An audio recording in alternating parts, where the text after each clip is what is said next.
Hi everybody, my name is Michael, and today we're going to be diving into Skies of Sordain.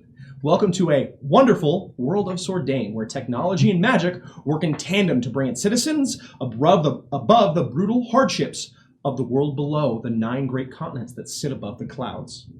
Using the power of something called Sordalite, basically a crystal that harnesses arcane energy, they build massive flying ships, vessels, and even power creatures of a metallic design. Some of the people have even evolved, now living above the clouds for as long, and have grown to be a lot more bird-like. These Sordalite crystals power everything from their weapons to their ships to their cooking utensils. There is nothing more precious in this world than Sordalite. It is the lifeblood of Sordain. So today, we're going to pick up with our 4 group of, I wouldn't say adventurers, I would say outlaws. They've worked together for years and have been quite successful. They have just met up and are now heading into the Flying Ferret, a quite famous pub. So we're going to step right into our very own goblin. Tonight I'm going to be playing Finrod, the goblin gunslinger, air pirate extraordinaire, and quite the gambler. So what do you look like? Well, there are 2 types of goblins in this setting. There are feral goblins, which are the usual type of goblins that folks are used to badgering and tormenting in these types of fantasy settings.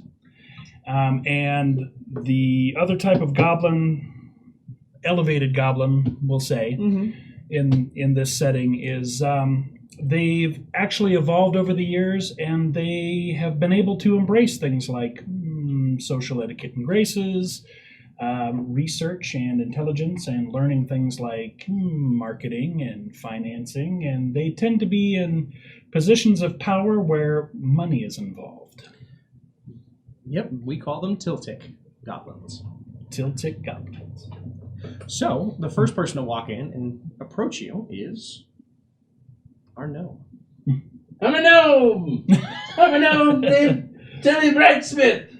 I'm a very ingenious creator and inventor. I have lots of little trinkets and tools and bits and bobs. It's what gets my rocks off, don't you know? I have a red beard and a blue coat and some tan leggings, but nothing identifies me more than my bubbly pipe and my various vials and scrolls that I keep in my handy-dandy scroll bag, patent pending. And following behind him, his trusty companion is a massive, what are called Shardforged, or Ordari. All right, yeah, so I am Spark. I am sort of like, so the Shardforged, or as we like to say, Odari, are sort of like Warforged from D&D 5e. So I am huge, like 8-ish feet tall, very big and bulky, and I have a huge like piece of Sordalite. Yes, Sordalite. Sordalite. Just think of sorta light and make it one word. Sordalite on my chest. It's glowing, kind of a dim orange, and I'm also holding in my hands a large great axe. It's about 6 or so feet tall. Yeah, that's me. Perfect. And the final person to walk in and join the party is... So I am Madeline Skymoon. I am an Umbral. That would be correct. Umbriel elf, yeah. So think your traditional elves, but these have almost like dark obsidian skin, a lot of silver tattoos on them for markings. Yeah, they have very tight-knit clans. They kind of stick to themselves, typically, just like a lot of other elves do. And then for my character, I have a wand, wizard character, flowing robes, very white shock hair that flows back. And then I think that's pretty much it. Yeah. Got some hidden stuff here and there on the person itself, of course, but yeah, I'm there to kind of oversee everything and just kind of stay back and watch. As you guys all get together and sit at a table, you realize you guys have got a couple minutes before you're set to go down to the dock and meet the Captain Darkwing. But you've all been tasked a job. Oh, well, hello there. It's been quite the journey. It's good to see you. It's been a while since we've worked together.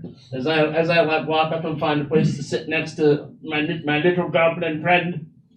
How you been? Oh, I've been pretty good. I keep good company, as I point to my assistant. It is true. The time that has passed has been lengthy. That is very accurate. Quite accurate. So, do you know anything about the job? All I got was a mysterious letter. No. I don't. Oh, quite curious. I thought someone else would have the details. I've been busy with the dogs. The dogs? Yes. What about the dogs? Well, some are faster than others. That can make you money. Tends to lose you money. Well, A lot of research is involved, though, so that's where a lot of my time goes. So you've picked up a gambling habit. Well, I've been lugging it around for a while, but yeah. Very well. Yeah, I know nothing of this close. job either. So close. I guess we'll find out when we talk to Captain Darkwing. Oh, this ferret place is quite a charming establishment. What do you say we get some beverages? Beverages all around. As you clap your hands, an interesting creature walks up to you all.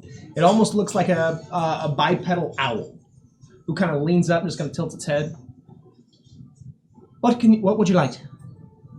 Oh my goodness, a bipedal owl! Kill it with fire! No. He's got the booze. Oh, you bipedal owl! You already know me. You've been here before. Have I been here before? Is his Assistant? Sometimes the bubbles don't give him enough air.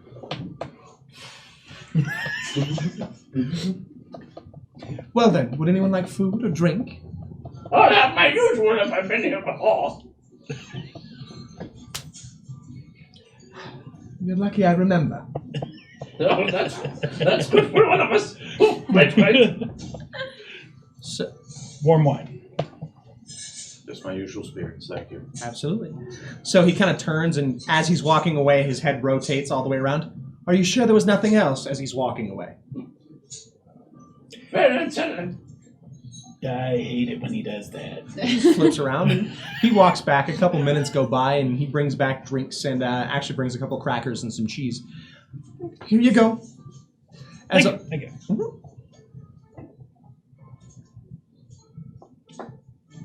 So you guys converse and talk for a couple minutes, and it's only about 10 minutes will go by before you guys finish your drinks and a couple of snacks, and it's time to head out and head to the dock.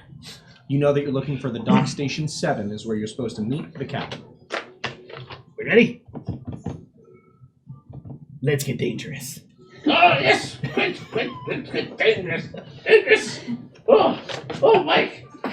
Oh, I'm so full. I shouldn't have eaten so much crackers. My grip sort of tightens on my great axe, and I sort of spin it around a little bit. For danger, I am prepared. So, as you guys leave the tavern, you look around the city. You see a lot of different machines moving about. You even see a couple security guards walking by a giant metallic creature. In the center of its body, there's a giant cage, and you know these is one of the security bots that roam the city, and they can very easily just throw you inside this Charlatan beast. So that way it can lock, and they can move you towards the prison very quickly. You guys kind of tuck your heads away, knowing that you're not exactly the most honorable people. As you head towards the dock, you see one of the local bulletin boards, and you very easily recognize your faces from the recent job you've done. You caught a little fame as you realize you have a couple bounties. It's not a souvenir. Oh, that's a very good idea. Maybe harder to identify us. Let's tear this down. Oh, it's quite high. Could you please, assistant? Very well. I'll keep watch while they're ripping wanted posters off the bulletin board. You get a couple looks. A few of the people that live close by actually laugh at you guys, knowing exactly what you're doing. Yeah, when he hands me the I know poster, these guys. I hold it for a second, and then my hands move really quickly as I basically shred it up and paper goes everywhere. I'm keeping my copy. It's like a resume. You need references? Well, we should be getting to number 7, shouldn't we? Yes. Yes. Don't want to be spotted by robots. Yeah, if we stay quiet, keep our heads down, we should be fine. Oh, I'm already short. Quite though. Very true. Very easy for you. Yes. Assistant, head down. Head down, assistant. Let me go. If I'll just scout like one corner ahead. Make sure we don't wander into any of those cage beasts. You see most of them turning away. They seem to stay away generally from the docks. You know the docks tend to be their own issue. The dock hands and dock master tend to run a tight ship, and you know that activities are always done here that tend to just go the way they're supposed to, no matter who's involved. That's how we make a living. 7. Where's 7? So as you guys turn, you start heading. You look over. You see a bunch of different larger ships. The one you see in number 6 is actually, it looks like a fairly smaller boat with a few different cannons and even a large boarding hook that is actually held up by a rather large blimp and a large crystal on the bottom. You guys tilt and realize that this isn't the one you're supposed to, so you kind of jog a little bit forward and you end up on number 7. This one is a little bit larger than the previous one with a rather large bow and a rather interesting front end that looks like a large toucan's beak has been placed in the front of the boat as the main face. You see 2 large Charlatan chunks, massive, 40 to 50 feet long and 20 to 30 feet tall, glowing and pulsing on each side. You see multiple cannon ports on one side with different etchings as it's a darker black color, and you see one large hook that is mounted on the underside that looks like it can rotate and pivot with a nasty grappling hook like protrusion on the bottom. And you guys are relatively familiar that that's for boarding. You tend to launch that and drag another boat along. It's most common in pirate vessels. And as you look up, you do see a black flag being flown. You hear a couple scurrying and noises going on in the boat, but you see a ramp leading right up to the deck. You guys all know you're supposed to be here. Yeah. this seems to be the one. This is the spot. Stop at the bottom of the ramp. Here we go. And like discreetly roll and check the revolvers as everybody else is walking by. Just make sure I'm good. Oh, look at that. Flying the flag right here in the docks. Not very discreet. No wonder everyone knows who we are. Oh, jeez. Oh, people are going to see us walking upstairs. Oh, goodness. Stuff like so heading up. As you guys walk up onto the deck, you see a large toucan bipedal creature talking with what looks like to be another Shardforge. This one's a little bit lighter and has a coat on, and they seem to be discussing something. As the toucan's wings flare out and it kind of flaps for a second, stretching, and it rears back and you see its orange beak kind of in the air. From rumors, you do know that Captain Darkwing is the large toucan-like beast. Upon seeing the other Odari, I'm gonna like puff up my chest a little bit. You wanna shake his hand, or should I go get his wallet? What kind of introduction do we want? Well, we should probably shake his hand first. Okay. If he's giving us work, yeah. Okay. Save the wallet for the end. Okay. I'll wait here. And I'll just stay behind everybody. All right. I will go talk to the captain. Toucans and celery. I had a terrible experience as a child, you know. He's We'll had have a to lot hear of that terrible story again experience. sometime. I can confirm this statement. So I just being wary with everything going around me, taking a look around, I slowly approached the captain and just introduced myself. It's like, you sent us letters, we are here for work. Your light voice carries over pretty clearly as even the Odari tilts over and kind of nods his head at the captain. The captain turns, and you see him just spread his arms out. You kind of get a better look at him now as he has his arms are actually both bionic. You realize that they're being powered by Charlatan. He has rather big claws that are moving around. He's wearing a rather colorful bottom dress style clothing, and he has a massive rifle on his hip that seems to hang on his side and almost touch the floor as he looks at you all and just goes, "Oh, so you be the outlaws that I be looking for? That is correct. Good. Yeah. You follow me inside and we'll be discussing what's going on." Okay, that sounds good and ominous. Everyone just Eyeball the rest of the deck and see how much. Just looking to see whether or not folks are in position to close in behind us, kind of thing. And As there's going to be people on the roll deck. a perception check. Okay. First roll of the night. Woo-hoo. Yeah, are we going to do a number of the night? Whatever this is the number of the night. 15. All right, your number of the night is 15. If you decide to Okay, hit it's exclamation 15. point roll in chat and you get it, that means you can grant one player for the night inspiration. I would recommend it. And it's me because I rolled the 15. Oh, I'm good at that apparently. So 19. 19? Perfect. So yeah, you look around and you get a good eyeball of everyone. No one's really looking at you. You see a couple what are called shard drones. Basically, they're little floating little circle balls with arms that are kind of moving and holding masts and moving different ropes and pulleys. And they're being levitated by small little shardlin pieces. Down below, directing them, you see a kobold that is actually missing an entire arm. It doesn't seem to have a prosthetic or a replacement. He's just waving out, barking out orders, and kind of just telling them what to do. You see a few humanoids and different dragonborn kind of moving around and getting the ship ready for departure. But other than that, no one's really paid you guys any attention. It's almost like they're not supposed to. Okay. All right. So the captain kind of nods his head to the first mate. "We best be off in 15 minutes or less. We ain't got time for anything else." That he says to the first mate. First mate nods and just says, "Yes, Captain," and then turns and starts directing orders. And you already hear the engines begin to pulse as you guys almost levitate slightly from the dock as the two hooks that are holding the boat steady release, and it begins floating. The captain turns and walks towards the captain's office as he opens the door and waves you guys on in. No, you should leave. Well, we're still on the boat. Walking in. We're here for work. I know, but I thought the work was on the dock. Apparently not. Why? It's just really convenient, that's all. So you see the captain walk in and go behind his desk, and he pulls out a map and throws it on the table. "So, I know this be an interesting job, and it's a very pig-paying job. Unfortunately, the pay is not going to be discussed up front because I don't know what I'm getting all around.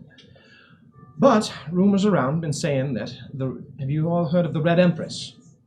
Vaguely. You all know it as it has been a luxury cruise liner, the first of its kind. It's 10 decks tall. It's one of the biggest airships ever made of the time currently. It is making its star voyage. Oh dear. Star voyage from the current port it's in right now. It's already left, and it's heading to one of the other towns, one of the bigger port cities, as its maiden voyage. It currently has around 10,000 people on board. So the Red Empress, it's making its star voyage, but we got rumor that in the vault there'd be something worth grabbing. And well, I needed someone with some very good hands that would be able to get on and, well, not get in too much trouble. So that's where you all come in.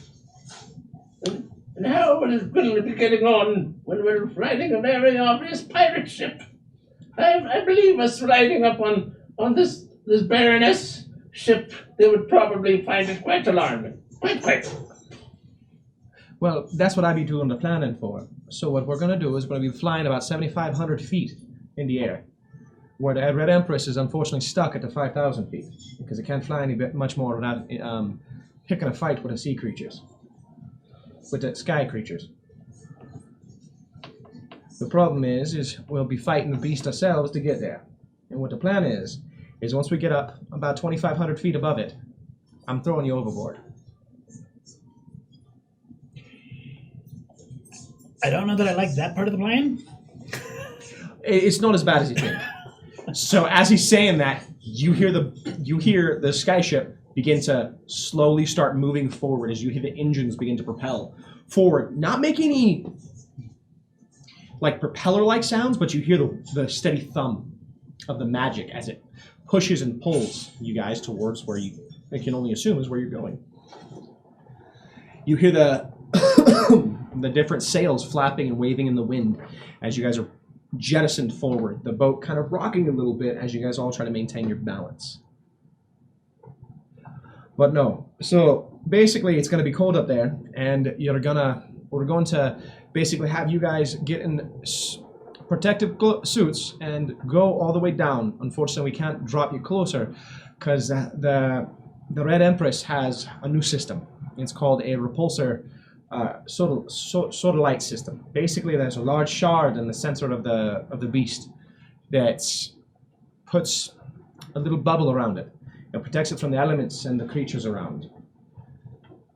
If you are all sent off board, you should be able to grapple onto the boat and crawl yourselves in. I got someone on board that will be able to get you in. On the second floor in one of the rooms, the window will be open. So you're going to be... Here, it'll be easier if I show you. Now that we're away from port, it's a little easier. So he walks you out.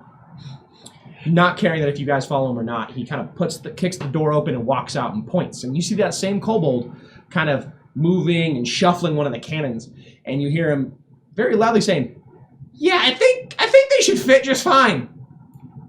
As one of the Charlotte drones should and think begins moving and cranking and tightening the cannon down. So yes, we're going to be putting you in the cannons and shooting you out. And you'll be given... Shooting us out of the cannons. Toward the Red Baroness that's protected by a field. Which you will not be interfering with. You're too small. Well, you're still too small. Yeah.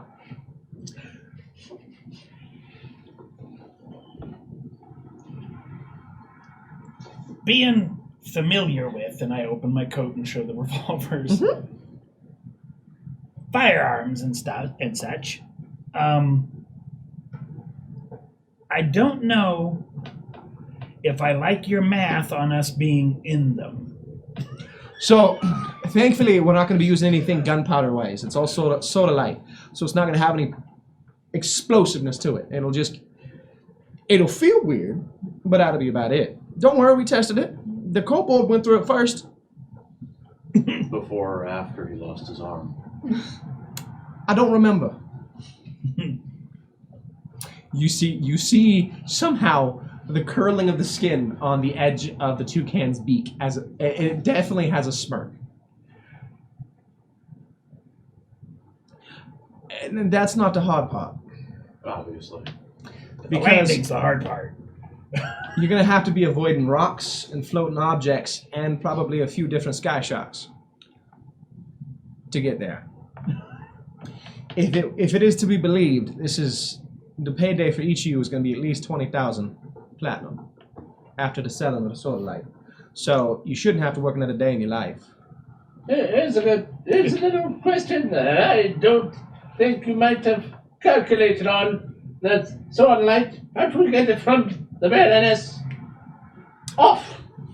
I don't know if you've looked at our team here, but we're rather small. Half of us are small. So and those soda light rocks are sort of big.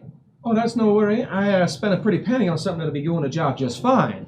At that, he pulls out a black cloth and just gives it a twirl. I believe you know what this is there, wizard. As he hands you over. Portable hole. Yes, sir. That should be doing the job for you. All you got to be doing is putting a soda light in there, and you should be able to get it out easy peasy, lemon squeezy. I don't know about lemons, but I'm not a fan of this planet. From what we know, is it is refined soda light, so it's a little bit more powerful and potent, but smaller casings. We're not sure why it's there. We don't know who's all on the boat, but we do know that whatever is in there is big. Will stealing the ship sort of like not cause it to plummet from the sky? No, this is the soda light from the vault. This is someone else's. The soda light keeping the boat afloat, that'd be in the bottom. Basically, this ship's got three large sections that are connected through the solar light at the bottom that will keep it afloat. You saw it on ours. We had one on each side. They got three underneath along the bottom that'll keep it going. Where's the vault? The vault, to what we know, is on floor 6. It's on the 6th floor. With 10,000 passengers. That'd be true. A vault in a city. Basically. And the part is that you're going to be getting on the 2nd floor, where there'll be clothing for y'all to dress in. You're going to have to wear a collar, so I do apologize. Most of the time when it comes to Odari, most of their creation comes from originally being slaves. So you know it tends to be a little rough to ask one to wear another slave collar. Don't worry, it will be inactive. It'll look like it's registered, but no one will have that controller. It's just to pass it off as you're going to be helping your friend already. This is just for appearances. We will discuss it when we get there. Yes, I'll look at it. I won't let anyone make a monster of my assistants. I do believe that this may negate the effect. All your armor and weapons be going into the portable hole. That way, if anything gets wrong, you can get them. Magical items like that shouldn't register. They shouldn't be looking for anything like that. I really... all my tools are expensive. What happens if you drop the portable hole? We get shot out of cannons. Having your Do not despair. We will not let you hold it. That's quite possibly a good idea. Quite a good idea. So, I feel better already. I should be able to keep the portable hole within my robe. It should stay there. I don't like the should word. Stay away from the S words. Fine. This whole plan is should. Fine, hold on. again, when it comes to paydays like this, they come with a high risk. Now the question is, we already left, but you can't say no. Are we in? Or are we out? So basically, what I have determined is... sorry, there is more... us out of cannons either way. No. It's another S word. Shanghai. Oh, Shanghai and shoot. Oh, damn the mess words. So if you be going, we're gonna be talking about the rest of the plan. Well, I can always have you take a dinghy back. We ain't that far. But I wanted to be away before I start talking all the dirty. I don't like the cannon part, but that's right at the beginning. I believe that the compensation will be sufficient. I like to pay out. Well, I do have a question. If this is remotely to be accomplished, I'm trying to avoid S words. Bubbles. Hit the bubbles. Yeah, bubbles. Do you have any Bring it down. plans for the vault? That I do. That was the rest of the plan, and I wanted to get y'all's agreement before I continue. Now the question is... He didn't want to say schematics. Now the question is, everybody in? It seems so. I want a group decision here. Who's the buyer? That I already have lined up, and that is,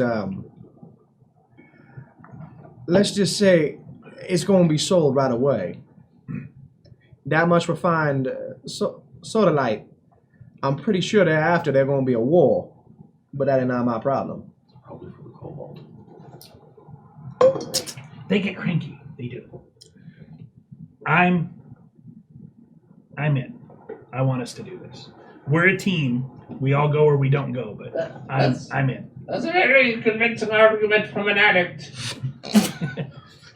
Aren't You you? have a problem. Aren't The you? first thing you must admit is that you have a problem. Aren't you the one that be hitting the bubbly? Oh, no, I'm talking about his long carried along gambling addiction. What I do Oh no! with my coin is not material. It seems that you might be biased, but either way, It is assistant, go ahead and tell them that we will not be doing this. It is not the subject of this conversation. Don't use S words. So We agreed to the job. at least somebody be speaking of sense. No, that wasn't what you were supposed to. So That wasn't what you Your were. assistant is in. Are you? Words. That's what I heard. I'll him make it say. easy on you. Nod for yes. I'm gonna grab his head. Yes is a Y word. I can say that. So, now that we be leaving Queens Bay, one of the bigger ports, it's basically the capital of the world.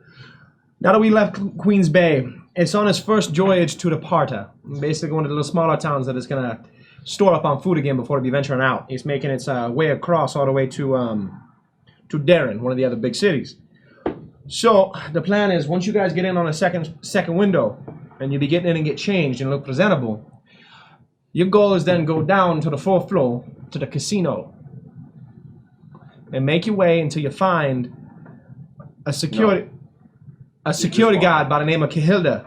She is a rather aggressive dwarf that she make her rounds around all the time. You're going to be waiting until she enters towards the kitchen. Past the kitchen is a hallway she makes a loop in. That is where you're going to approach her. She had a key that you need to get into the 6th floor. 6th floor. Basically, that is where... Yes? There's a werewolf. The what? I heard dwarf. Sorry, dwarf. In the hallway. Dwarf.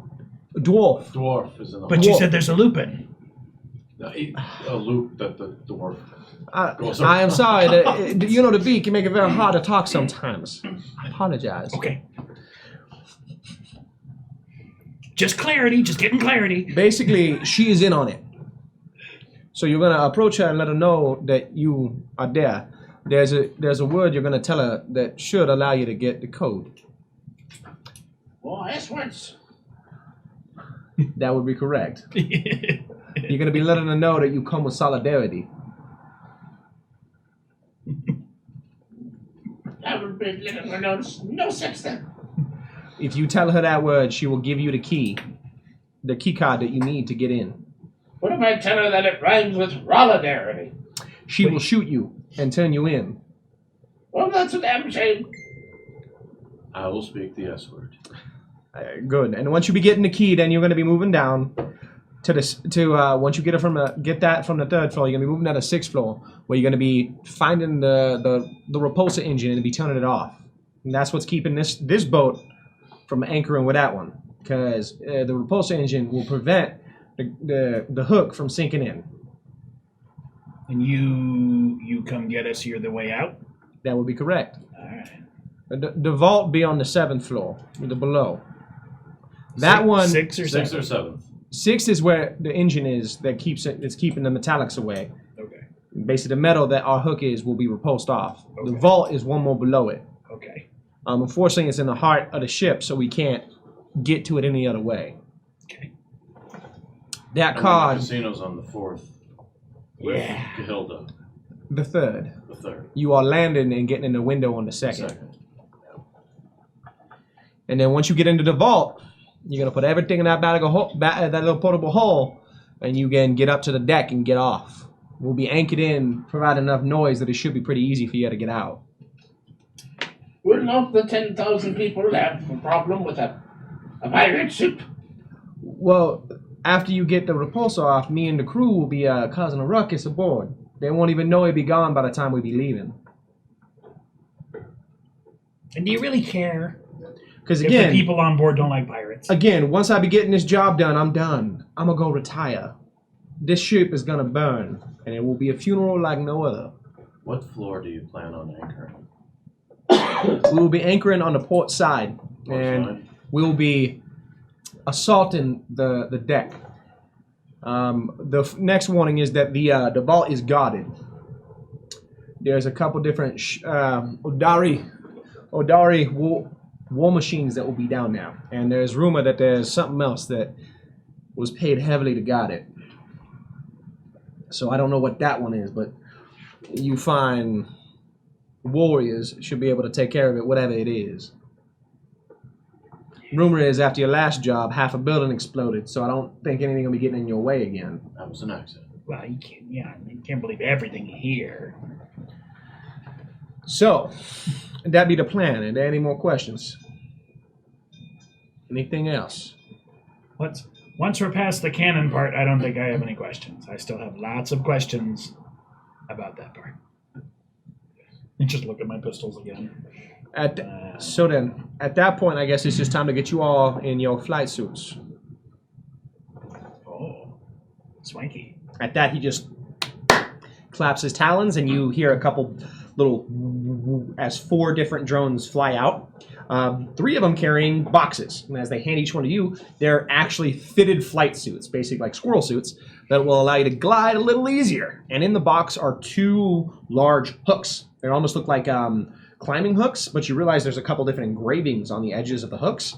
Basically, once you sink it in, it's gonna sink in. It won't be going. So all you have to do is make that initial grip, and you'll be good. It'll still take a little bit of oomph, though. I inspect the drones. Go right ahead. Roll me. What are you looking for? What are you doing exactly? The mechanical makeup, size, ability to lift, Do me a favor. caliber of manufacturer, Do me a favor. brand name, model number, serial number. Okay, roll. Well, if you want model number and serial number, you're gonna roll an investigation. If you want anything else, you're gonna roll Arcana. I wanna know what turns them on, makes them work, and all that stuff. That'd be Arcana. Yeah! Yeah, boy. 18, son. Woo woo! Perfect. So, you know that these shard drones, as they're more commonly referred to, are basically little drones that are mechanically powered by that one piece of shardland that's through their center core. They generally have a master controller somewhere on a ship or warehouse that's controlling or being used by them. You immediately look around pretty quick, and you notice that the master controller is actually on his bionic arm. You notice that it's basically sighted in. How big are these drones? They're actually about 1 foot tall, but they're about 2 feet wide. They have really long arms that allow them to kind of get the job done.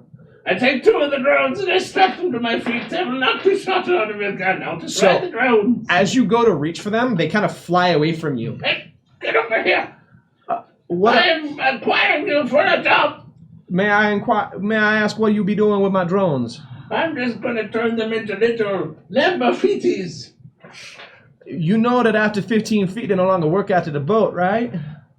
Well, I would have thought I would know that from our keen inspection of 18, but apparently I do not. I will augment them. Can I augment them to where they were? What if I wear the thingy? And So, then that way, you know that they will never be outside of 15 feet from me. as he says, you should know they only go after 15 feet. It's because they need a center source of solderite to power them. Basically, those little crystals are receivers for energy. So you know that the large crystal at the bottom of those boats is probably powering them. So you need something strong enough to power them. Damn it! Blast. I get changed and I just start running circles around the room in my squirrel suit. So the one that walks up to you is a little different. He actually opens the box and pulls out what look like bionic gliding wings. And then you feel a tink on your knee as you look down and see the kobold with one arm. So we gotta put those on you. You good with that? Good, I don't care. You immediately feel a as both wings are just bolted onto your back rather quickly. Sure. So just to let you know, all I gotta do is they should fall off afterward. They're not really designed to take trauma or force, so they're not gonna be on there long. That is not reassuring at all. Good, it's not supposed to be. I'm going to double check them for my assistant. Because I am a qualified artificer. So you walk up, and you don't even need to roll. You immediately know that the bolts that were put in are sturdy and they're going to hold. What it is in about 30 minutes, they will fall off, or if you press on the bolt and pull off, they'll just pop off.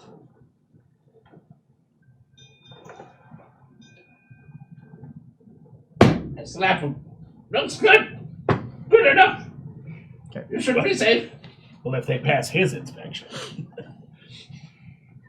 Notice I used an S word. Well, crap.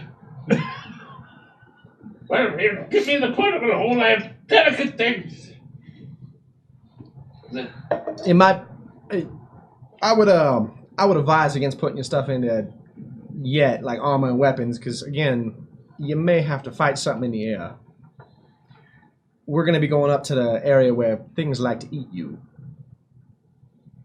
And you know, generally this world is consisted of different elevations, and things get worse as you go. So everything generally flies around 5,000 to 6,000 feet. That's the safety net. That's where all your cities are. That's where it's easy to traverse and go to different places. As you start going up higher and higher in atmosphere, things start getting scarier and scarier and scarier. Oh, so when you say everything flies, you mean civilization? Yes. Yes. Not everything is in one place. No, like creatures and sky sharks. You even know star dragons tend to be above like the 10,000 mark. You know that there is even ancient beasts that you've only heard about that fly above there. Generally, you have below the 5,000, you have different manta style sky creatures. You have different earth titans that will kind of move and run around. They're like unmoving mountains and stuff.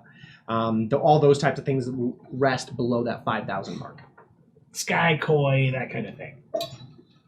Mm-hmm. And so, with us being going about to 7,500 feet, we're going to be going into the territory where things will be fighting. As you hear that, as he says that, you hear one of the cannons go off. It doesn't make like an actual like explosion, but you hear the as almost like you would hear a railgun, where just and you look to your right and you see a sky shark kind of flying in and gets hit with an arcane bolt. Electricity courses through it as it rears back and makes a horrible screeching noise as it just and falls down, not to be seen. Oh, speak of the devil. But that's your part of the gig, right? Absolutely. We be doing all the protecting until you off the boat. In which case, good luck. Super. And you start climbing and climbing up an elevation as it starts to get really cold, almost bone chilling. Once you break the 7,500 foot area, you realize that it's freezing. So now all checks made within this zone are at -2. I stay bundled up in my squirrel suit. You got about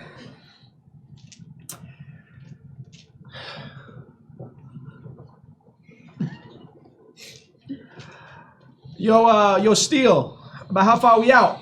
At that, you look over and you see the first mate. He has a large zoom glass that he's using to zoom in. It's gonna be about 10 minutes before we arrive.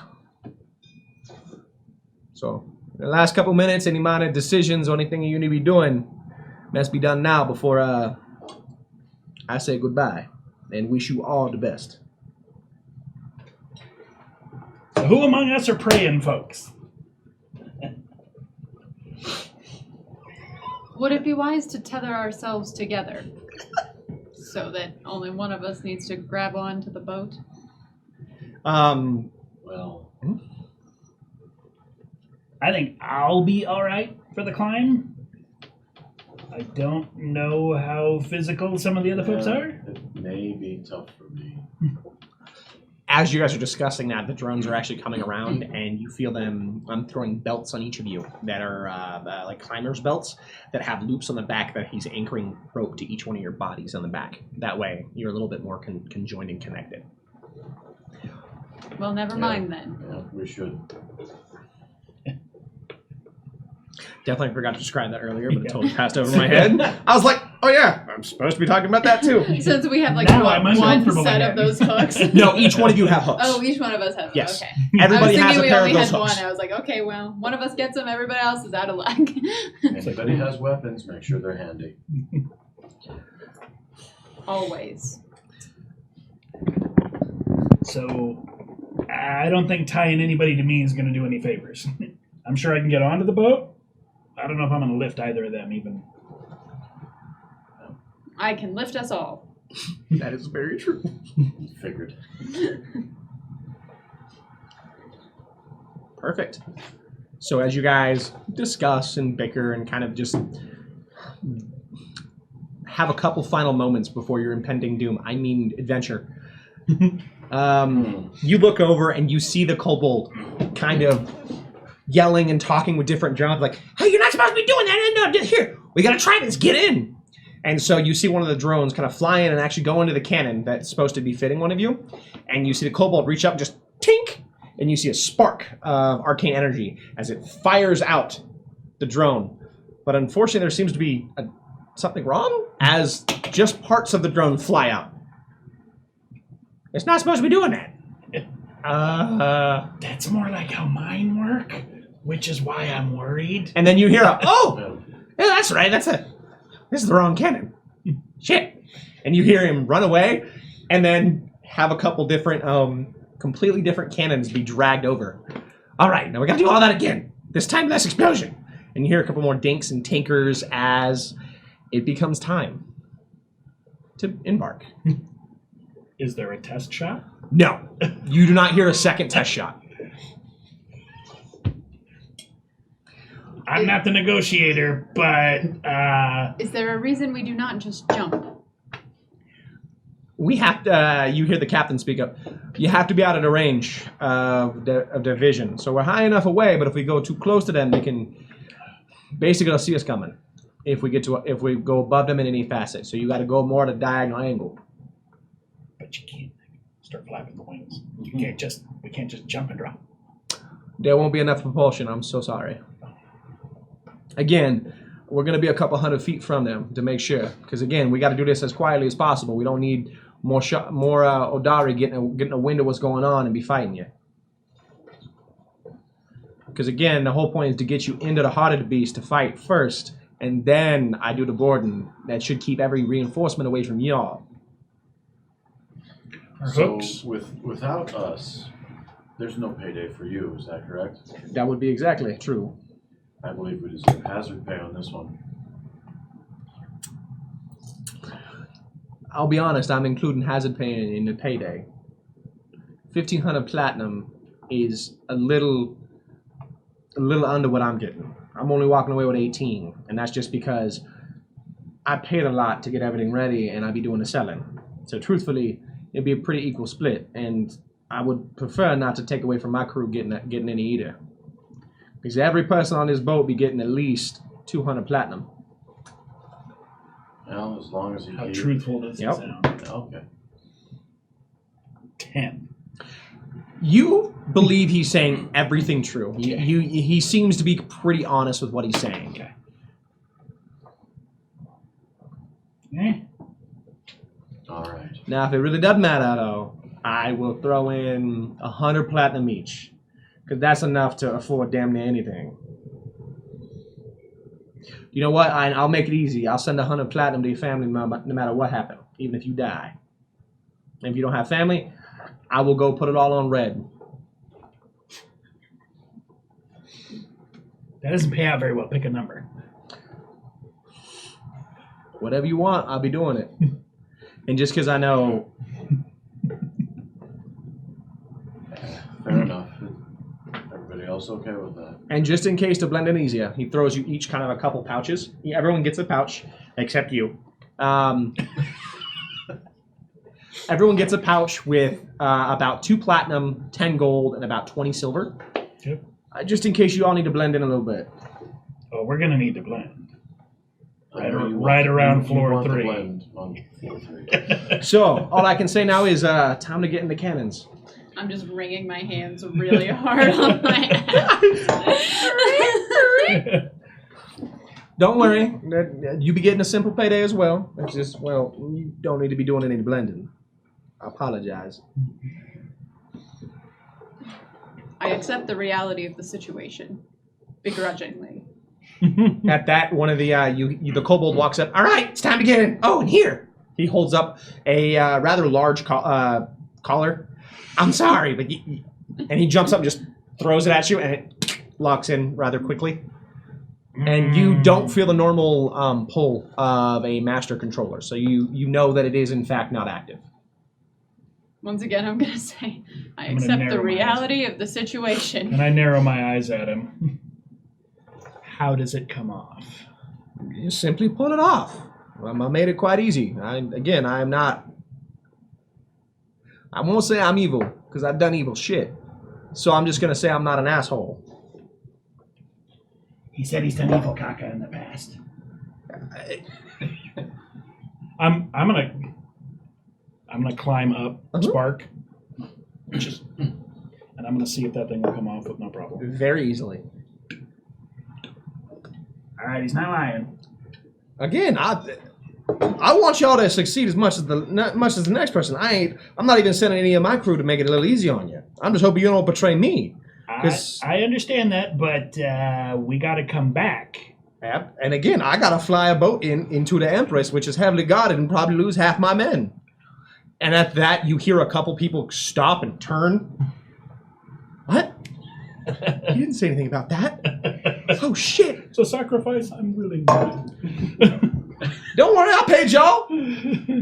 Like, if y'all live, you get a bigger payday. What else is new? I jumped down off Spark. But we can take it off anytime. It's just cosmetic. And if it gets stubborn, we can still get it off. So, also shout out to Donnie Lafferty saying hi to Alex because he's not looking. So he's busy. He's busy looking at character sheets and fun stuff because we're all playing new things. Yes. And I'm somehow behind a key. Whatever the wall of DMing. I don't know. I'm running the game. Hey, buddy. So, all right, let's do this. We'll get straws. You realize that there's 4 cannons for Yeah. each of you. There is a cannon for each of you. All right, so we'll just do this. We'll do this the fair random way. Pick a number between 1 and 4. 4. Wouldn't you know it? That's the lucky number. You get to go first. I mean, you're just trying to trick me. That is not how that works. You all go at the same time. Remember, you're connected. How about we all go on at the same time on the count of 4? How about you guys get in the cannon and I take care of the rest? The hooks that we're supposed to use, I'm actually going to go to the railing of the boat and see if there's anything to them. Yeah. Okay. So you tap it and you feel it sink in immediately. Okay. And it won't budge. It will not come out. Okay. I take my rope. Does it come out if I want it to? No. Okay. Huh. What are you doing? You're not supposed to use those yet, dumbass. It's in there pretty good. What the hell? So it sticks, and then we have to climb. So you see him walk up grumbling as he walks up and just, what the hell? So you see him pull out a rather large hammer, and he just starts beating the shit out of the railing. Beating the shit out of the wood until it breaks off, and he basically knocks out the side and it falls out. Don't do that again. I have to repair that. So we're not. Highly suspect. We're not climbing with these. They just stick. Use. Yeah, get close to the window. What do you think I'm a genius? No, I get you where you're going. Do the rest. Jesus.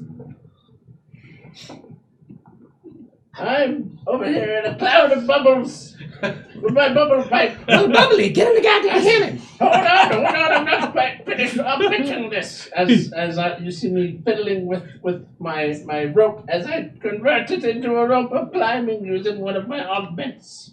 All right. Tying it to my little grapply hooky hook. This isn't good. He's already chain bubbling. He's getting nervous.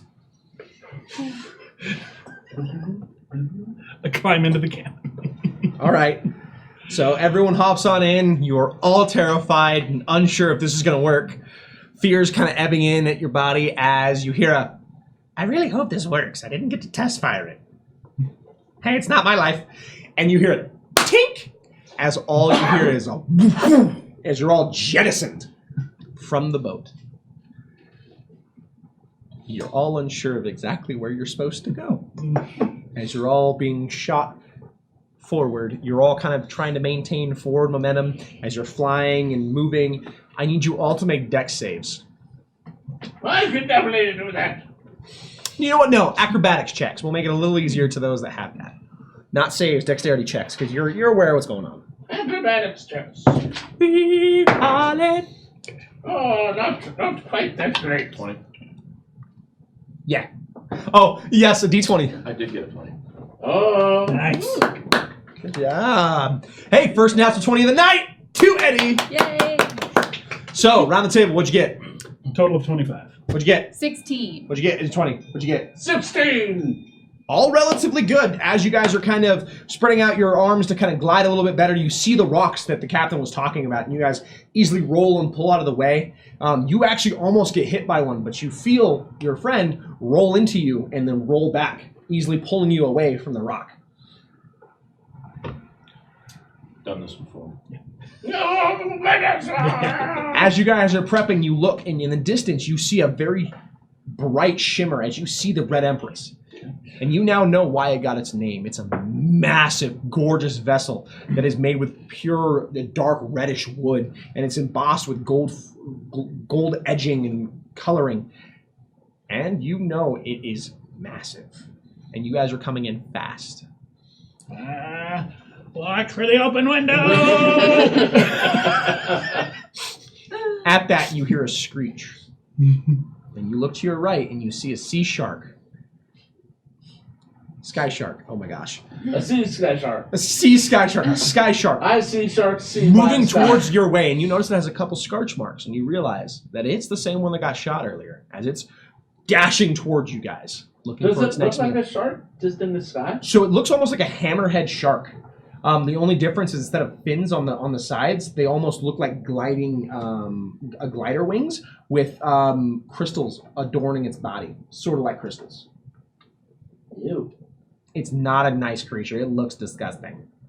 And as it opens its mouth, you see like it almost like pulsing of light coming from the center of its throat.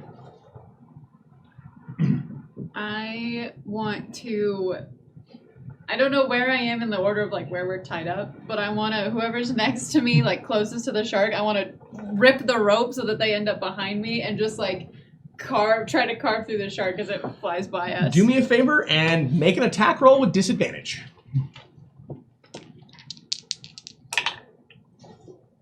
Oh, that's very good with disadvantage. 21. Ooh. 21.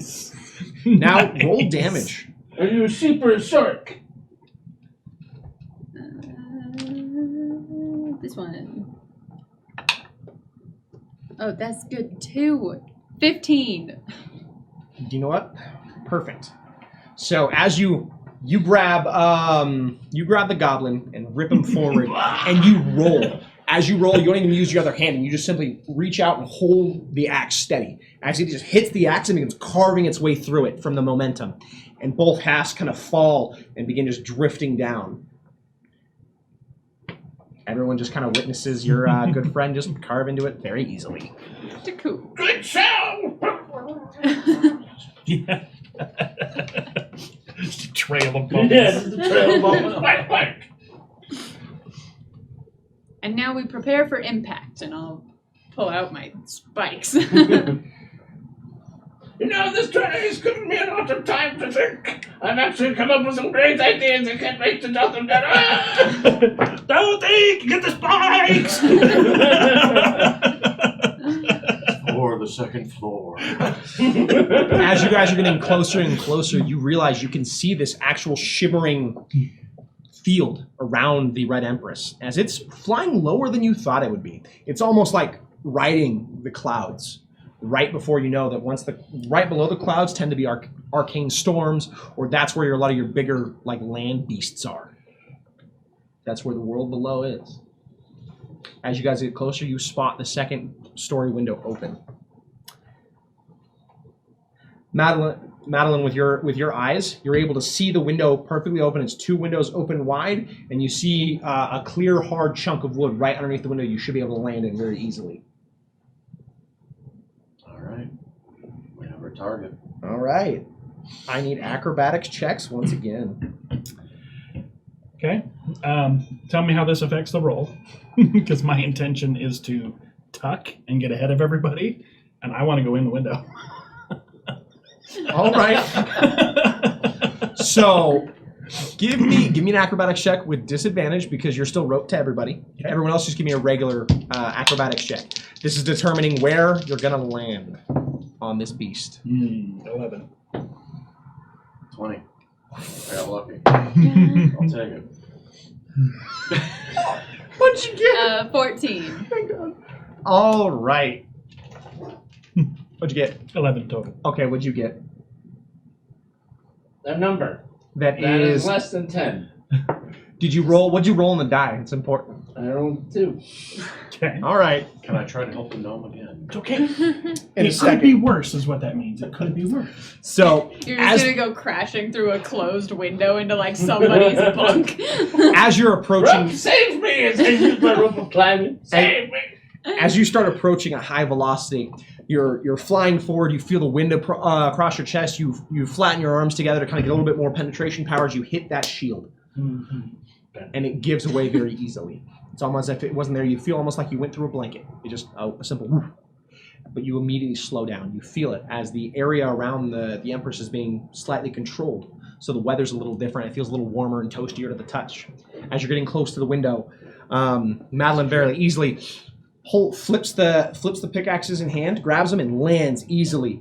You pull one out and just smash it into the side. You hear the wood creak. The person tied to you, though, unfortunately, Tilly, all you hear is a... as the poor gnome just head first into it. You hear a smack. I'm sorry, I don't mean to laugh at you. As you take 3 bludgeoning damage from the knock to your head, you go to shoot for the window, and you shoot a little high, and you fly in and you clip your head on the window, and you hear another smack as he flips in and lands inside. The rope's kind of pulling as he lurches in the window, making a rather clean landing as he's standing, but his head hurts a little bit. And he takes... I'm rolling 3s tonight. 3 bludgeoning damage. I need a writing utensil. The one I had has been allowed to dry out. Oh, no. Would you like a pen or a pencil? I have a pen right here. Somebody threw one at me. Anyone else need writing utensil? I've been talking with that accent too long. Remember, class, number 2 pencil. Number 2. You best be using the number 2 pencil. If not, that'd be a problem. Perfect. So everyone gets in.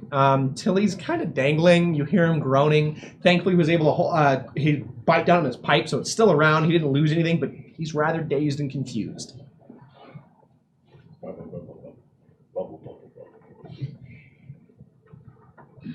Once I get in, I'll grab him by the scruff on the back of his neck and pull him into the room. So you pull up, you flip yourself up, you land just fine. You kind of pull yourself in and just throw Tilly in onto the bed.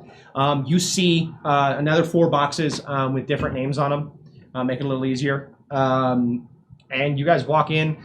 You two are kind of dazed and confused. You rip off your belt and kind of take it down, and here you guys are. Well, I would definitely call this a smashing success. Alex, you get inspiration. Yeah. Smashing with an S? Quite, indeed. Oh. I do believe that success also starts with an S. Yes, I've recently suffered some brain hemorrhage. So it does. I don't think I'm supposed to sleep for 24 hours or something. We're alone in the room, right? You're alone in the room. You realize it's one of the private rooms. It's one of the nicer ones. There's 2 beds. There's a bathroom, shower. Everything's inside. The door appears to be locked and shut. You see different boxes with it just says gnome, elf, humanoid, and the final one says goblin. Trade you for the gnome box. No. I want the gnome box. I'll grab it. So it's fancy clothing. Okay. Yours is actually a pinstripe suit. What's mine? Yours is... I feel like it's going to be a crappy outfit. No, yours is also a pinstripe suit. Oh, well, now one of us has to go home and change. The difference is you have a blue tie and you have a white tie with a black undershirt. Well, hopefully this is a white tie event. Anyone else grab their boxes? I'll grab mine. So you reach in, grab yours. You actually see a rather nice, fancy, more of a noble-ish style clothing. So it has an overcoat with gold filigree. It has an elven clan name on the back that you don't recognize off the top of your head. Umbral elves tend to dress a little bit fancier for the event and wear their family crest on the back. So. Very well. And then you reach out to grab yours. Yep. And you see regular humanoid clothing that would not fit you. I deem this to be useless.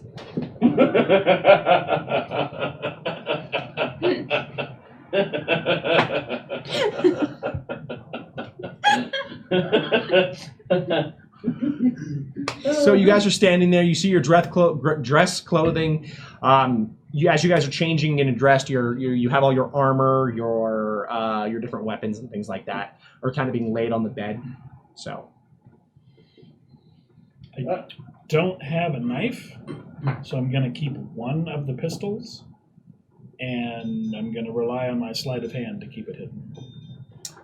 I would do that with a knife, but apparently I don't carry those. you can just add a knife into your inventory. Tricky with a hand axe.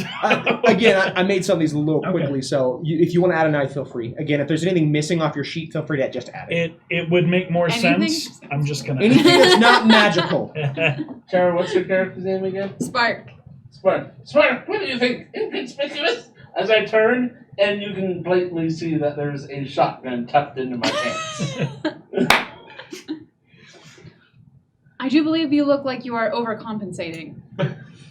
Can you walk with that? Oh, I believe so. It's kind of treated like pet like. No. Put the pistols and axes in the portable hole, and I am going to keep just a dagger on me that I'm going to conceal. Roll a sleight of hand check. 14. 14? All right. Um, Anyone else trying to conceal anything? I'm going to conceal my wand on me. Roll a sleight of hand check. Oh, like a chopstick in your hair or Yeah, something tie like my that. hair. What's your so where are you trying to hide it? Well, inside the overcoat. You can do the inside over the coat? Yeah. Okay. So, Thankfully, we're not infiltrating the prison. so 5. Well, we can assume that. We don't know. This is a big boat. roll a 5 plus 5. So 10? Okay. Anyone else concealing anything? It's a prison barge. I think I'd have a hard time concealing mine, so My shotgun. I won't sigh as I don't breathe, but I'll just kind of deflate a little bit as I put my big giant 6-foot great axe into the portable hole. Oh, we're in a room, right? Yeah. Yes. Doors are shut. Everything seems to be good. Windows are open. It's a small compensation for what you got there, but I go get one of the pillows off the bed, cut it open, and I shove one of my hand axes in it, flip it around on the pillowcase so there's not feathers coming out anywhere, and just hand it to her servant to carry. You're now holding a pillow. Your pillow. I am deciding if this is degrading. I once got a cake with a file in it, and it changed my whole life. So we have a question in chat that needs to be answered. Tara, what is the name of your axe? It doesn't have one. You must give it one. I'll just let you decide that real quick.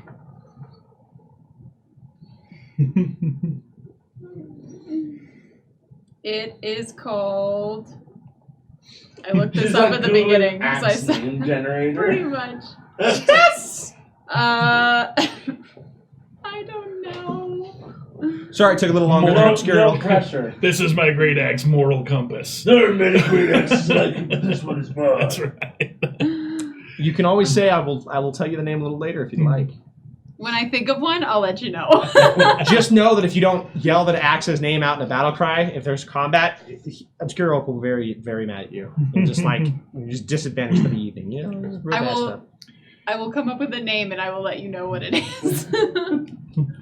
So you've all dressed and changed, and you've hidden all the objects that you wish to hide inside the portable hole. And was there anything else anyone else would like to do? Well, I banged my head. I freshened up a little bit. All right. So you walk into the bathroom, and it's a nice bathroom, fully furnished. You see the normal complimentary shampoo bottles and soap and all that fun stuff, towels around. They nice towels? Oh yeah. Put them in the portable hole. All right. We're pirates. I don't get The small soaps and stuff. I'm just throwing it from the bathroom into the portable hole on the bed. Just... That will make a mess.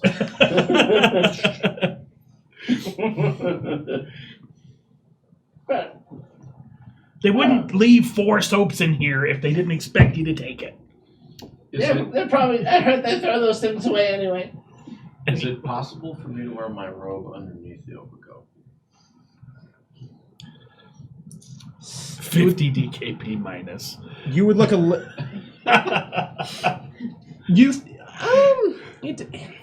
with the patchwork pattern on the robe, you're not entirely sure because it would peek through for sure. Okay. Depending. I can see that constantly.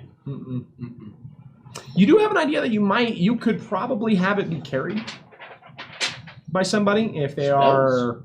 Like, put it on. Do you have any spells? I have some, but I'm still trying to get used to which one. What do they do? Just call out any of them that look like they might do something. And Yes. We will be able to We are here to help you and guide you through this process of getting back into D&D. Like, as an example, Well, I no. have disguised self.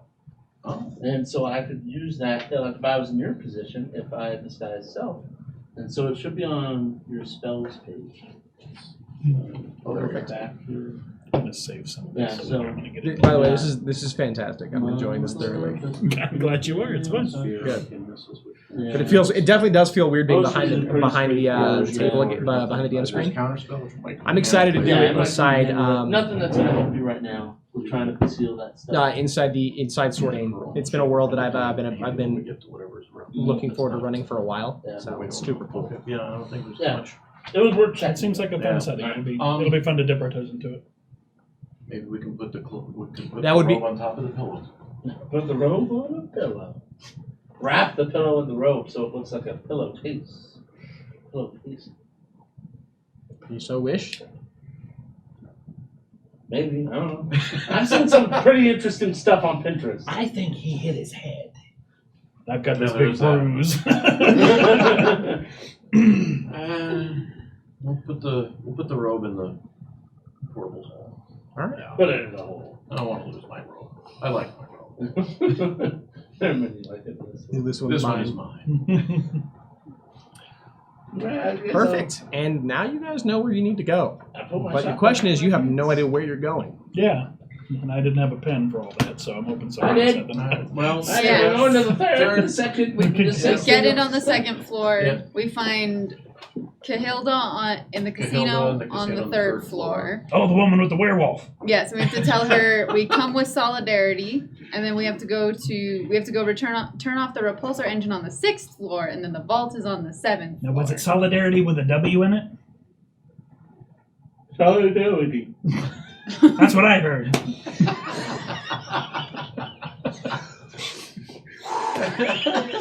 Give me back your inspiration. No. You can pry from my cold dead hands. So as you guys get up, knowing what you need to do, you reach over and grab the door, and you open it. And in a flash of light, we're going to break. Oh. Well, to reel it back in, as you rip open the door and the bright light goes off, which actually wasn't a bright light, it was just the lights from the luminescent Chardolin candle lights that go through the hallway, illuminating the way. You are in a hallway filled with doors that lead to different room numbers. Get everything adjusted. All right. Let's get swanky. Wait, Swanky! Swank! Assistant! Swank me up! Before you get swanky, I'm gonna go close the window, just so nobody gets suspicious of what's going on. Well, not to mention the As you heating go to bill. close the window, you look down and you see 4 belts just. They'll be okay. Oh, what a cute accent. But just close the window. We're not paying to heat the world. They're going to charge that to the room, you know. That's right. I do believe that we are not paying at all. Oh, very good, very good. I don't know. In character. You can't beat the price of free. As you shut the window and you turn to head down the hallways, you just continue seeing different numbers. As you keep going forward, you notice that they're decreasing now. Going from about 400 and you're slowly getting down to the 300s and the 200s. You feel like you've been walking a distance. And you're kind of understanding how big this ship is. Hey, wizard friend, wizard, Yes. you're walking quite stiff. I've heard a trick before. You're supposed to, I believe it was, act like you've been there before. Quite. All right. I will try to relax. Yes, very good, very good. Now let's just see these doors and the numbers. Is there a stairwell in this thing? As you start looking around, you do see a sign that points to a stair that's written that says stairwell. The price of this place, you'd expect they'd have a lift. Yes, wait. Well, maybe we should go that way so we can find the casino. Oh, Don't get too excited. Brilliant deductive reasoning, my friend. That's why you're the wizard. Oh. So as you head over and you get to the stairwell, you look over and you see that it says up for second floor and third floor casino, second floor VIP rooms. So towards the casino.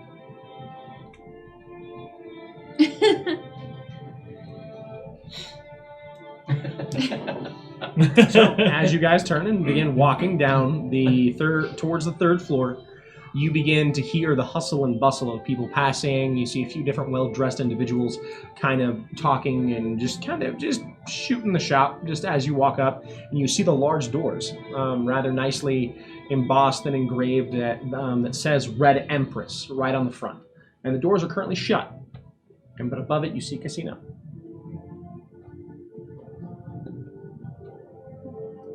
Very good. Just to keep up appearances. Spock, would you be so kind? I'm gonna open the door more forcefully than is necessary. It's for them, not for us. We're among friends. Money. It's money. I want to ever treat you like this again. That is an excellent point. Of course, we could probably. So the doors fling open. And as they fling open, you look inside. You see so many different games, different things going on. You see roulette tables, poker tables. You even see different dice games going on. You see hundreds of people, all in fancy clothing and dress. Yes? Justin's not here, so I should say, poker, I barely even know her. So, given to me by the power of the DM Green, who is god of this dungeon, you're in timeout. My eyes just get big, my pupils dilate, my ears go back, and just...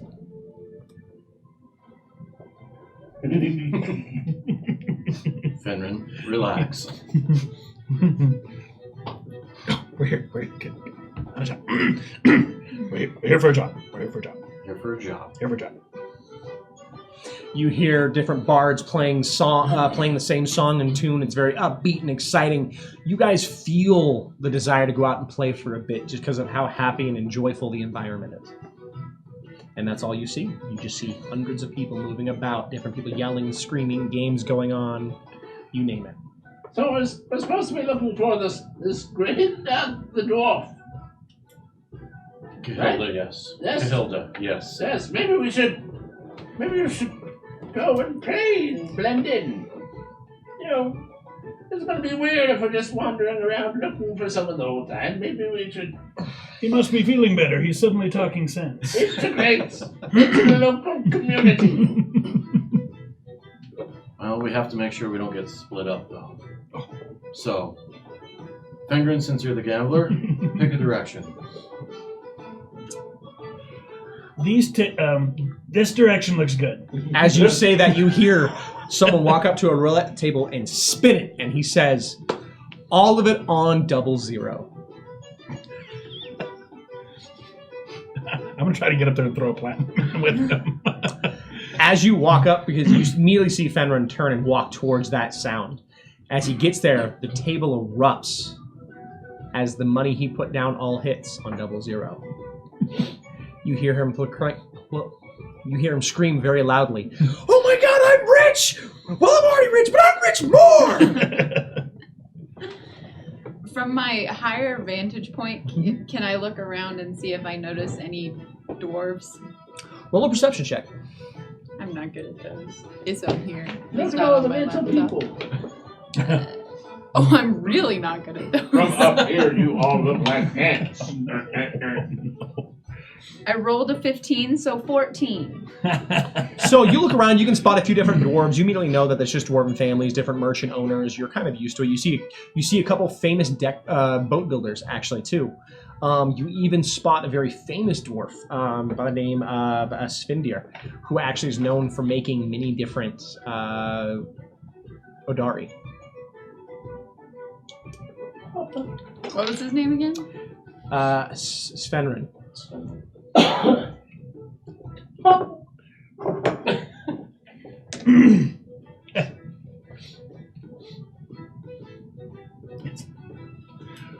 Remember, we're puntable. You don't really see any other dwarves. You don't see any. You see a few security guards. You notice the uniforms. Most of them are highlighted by.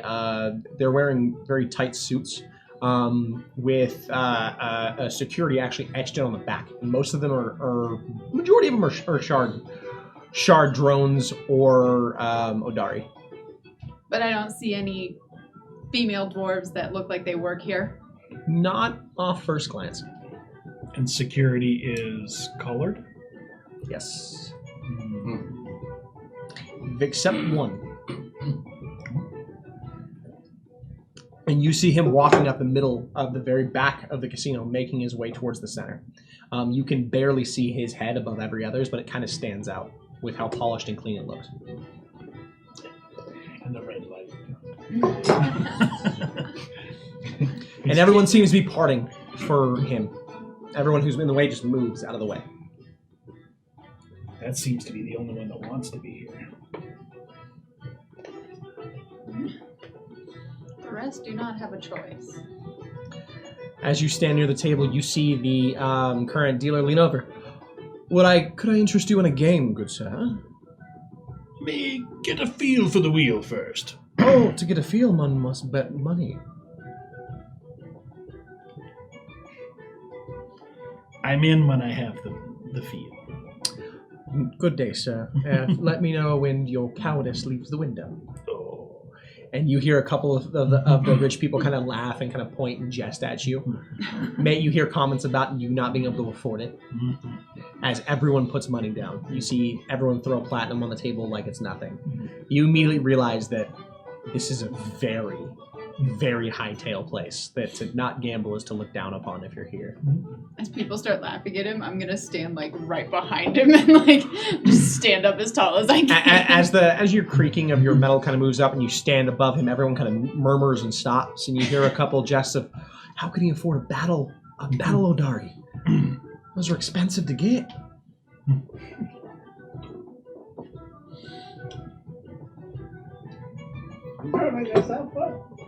Anyway. And there you go. Yeah, I'm gonna wait. All right. I'll step back from the table since he doesn't want me on the table, but He nods at you, and then you just step back. You rejoin the group, and you guys are just kind of standing there. You seem to be drawing a little attention because you haven't moved much. I start trying to like calculate between the different games what has the greatest odds of winning using my keen mind. Roll a generic. not the wheel. It's a little harder. Bubble, bubble, bubble. Roll an investigation check. Ah! I'm not a halfling. That's bad. What'd you get? I'm guessing a 1, since he does not have a A left. 3! You definitely think the dice games have the best ability to win. Oh, it's quite simple. We just play some dice games and double our fortunes as I walk up to the dice games. A game of dice. Good sir. Yes. Please. Give me some of them random number rocks. At that, he just picks up a cup, throws the dice around, slams it down. How much are you betting, sir? I'm betting this as I reach into my pocket and I pull out like, what does my inventory say I have? Oh, it says I have nothing. You should have 2 platinum, 10 gold, and 20 silver. I put down 2 platinum. 4 Butterfinger minis. Now, sir, was that odds or evens? Oh, there's no way I can lose. So I suppose I'll pick whatever destiny has, it'll be odds.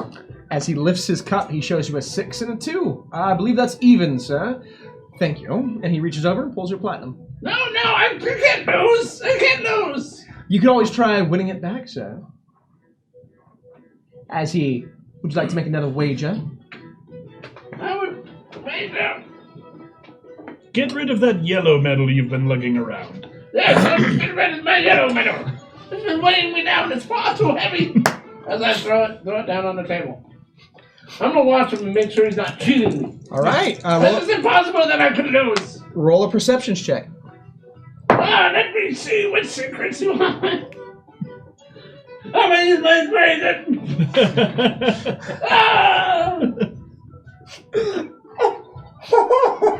19. It was a 2. That was a 19. You really look at him. You almost thought he was cheating by the way he kind of flails his arms about when he's shaking the cup. You dastardly trickster. And then he slams it down and spins it. At least you're not sure he's cheating. You don't see anything that would allude to him cheating at all. There's no extra movements. The cup is still on top. He hasn't moved it, hasn't even looked at it. Very well. It's impossible that'll be even twice. This is statistical anomaly. So odds are even, sir. Odds, of course. Of course it's odds. As he raises his cup, and you look down, you feel the sweat pooling on your brow, realizing that you're about to go broke, and you've barely been here for 2 minutes. As you look down and see, odds. Oh! And he claps. Congratulations, sir. Here's your 40 gold. And he passes an additional 20 gold to you. I'm a strict genius. See, I've analyzed their games. It's simple enough. Did he say he's an escaped genius? So Fenrir, you. I just want to watch it roll a couple times. I just want to make sure there's nothing weird about the way the balls move. I'm a gambler, so. You 100% know all of this has been legit so far. Nothing has been thieved. Nothing has been stolen. No one's been cheated out of money. Everything's legit. Okay. People are winning and losing pretty equally. 100% you have faith that no one's being stolen. Nothing's being cheated. Okay. You can. It feels legit as it can get. Okay. Without you knowing the owner. Okay. So while that's going on, I'll throw a platinum down on one of the rows, which I think pays 12 to 1, but has something like 25 to 1 odds. Yep. It pays 12 to 1. So what number are you putting it on? It's a row of numbers. You're gonna put it So, on. like, I know which one you're doing. Yeah, I know which one you're So, doing. like, roll a d12, I guess. Yep. I already have it down. So. Okay.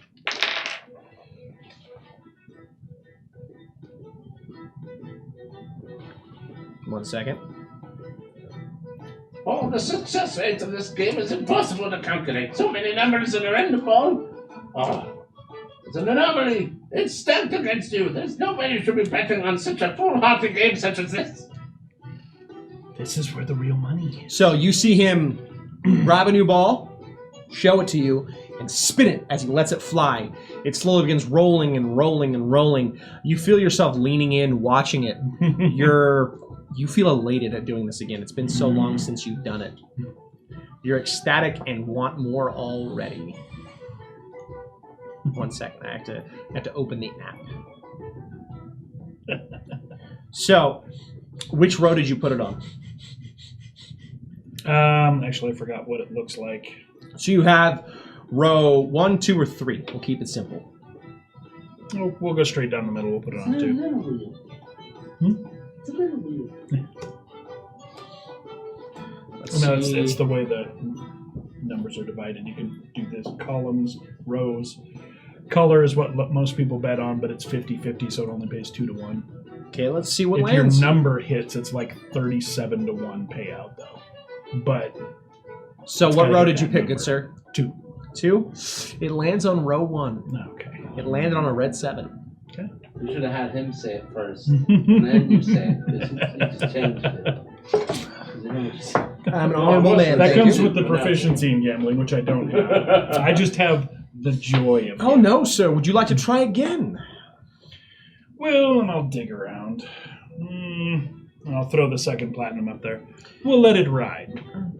Where are you throwing it? Same spot. Same spot? Yeah. All right. Would you look at that? Not sure the fates are with me. Let's see. You hear him clap. Perfect. You rolled a red 16. Good, sir.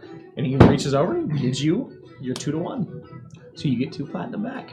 Would you like to go again, sir? Well, breaking even does no one any good, does it? I'll take both of them and put them on row 3. Row 3? All right.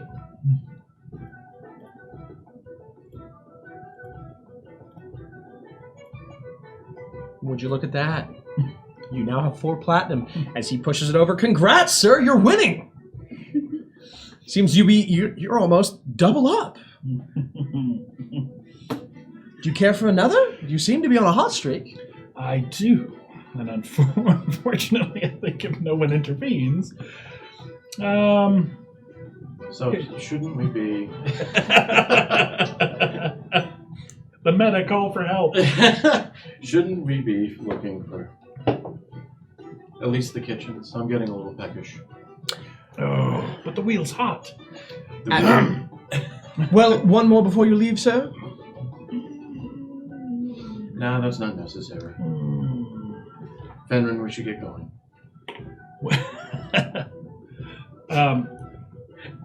Losing the when when's your shift up? My shift is over in 4 minutes, good sir. This is my last roll for the evening. Well, we've got time for one more. All right. Well, And like an idiot gambler, I'm going to put all 4 back on 2. Back on row 2. Row 2? Mm-hmm. you better be lucky. You see it land on black 35 for row 2. You see him take it and hand you the 8 platinum. And he goes, perfect, sir. I almost thought you were going to put it on 00. No, that's Most don't have the balls for it. no. Well, most folks aren't that good at math. I am. Well, this is my...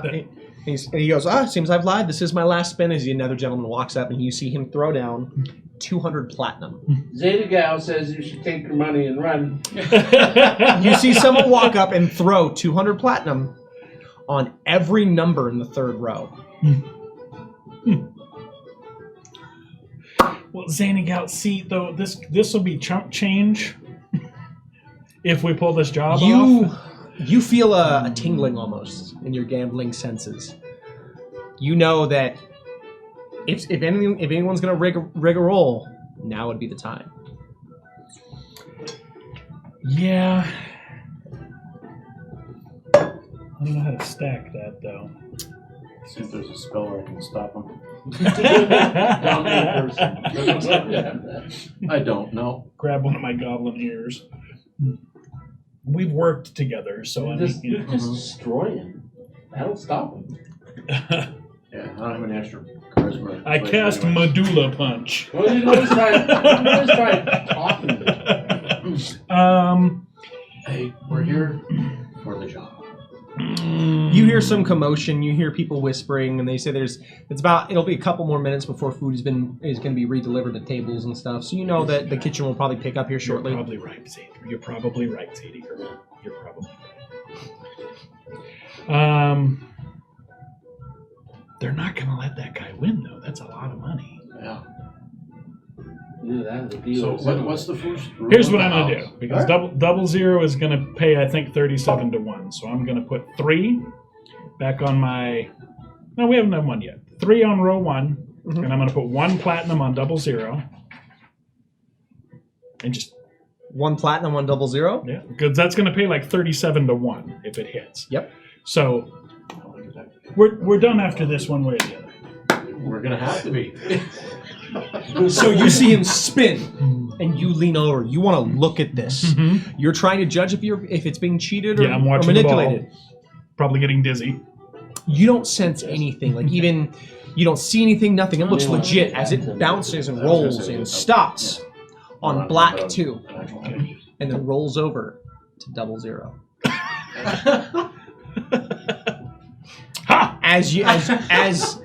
as you hear the gentleman who threw all the platinum down, you hear him scream, "No!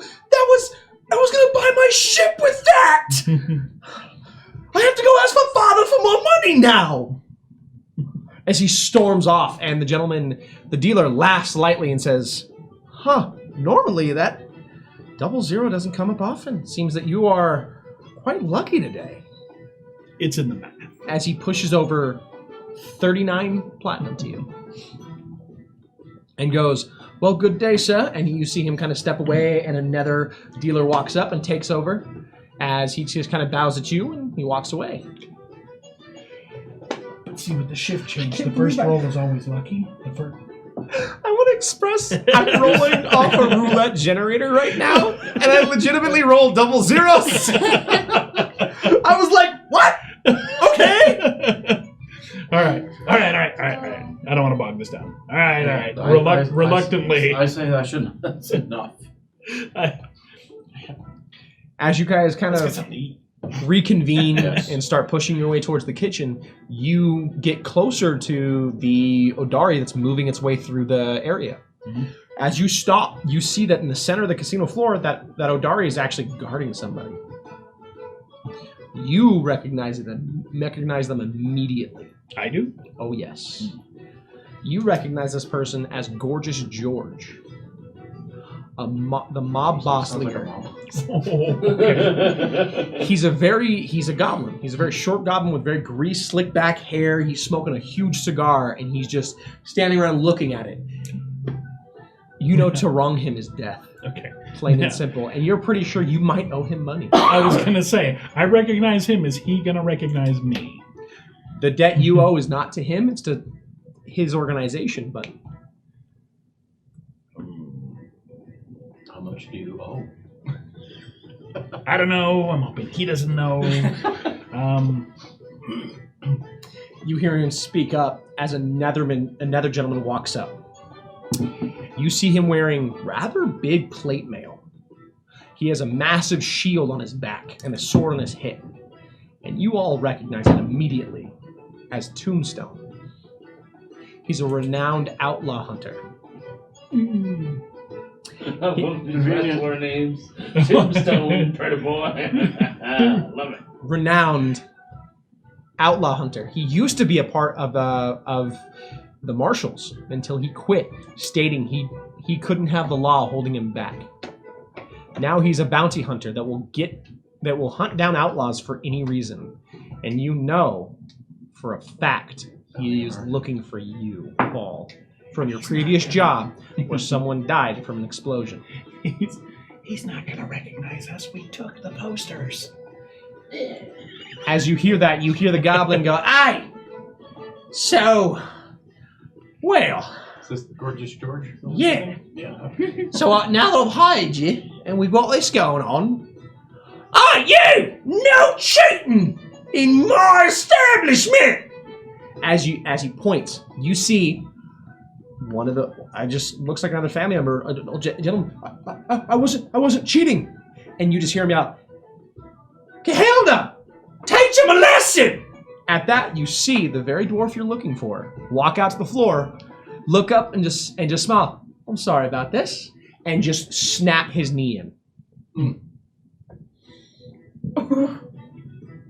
Then you see two of the Odari walk up and take him away, and you hear the mob boss, "We'll get it healed, but don't do it again. Thank you for providing extra security," as he looks up at Tombstone.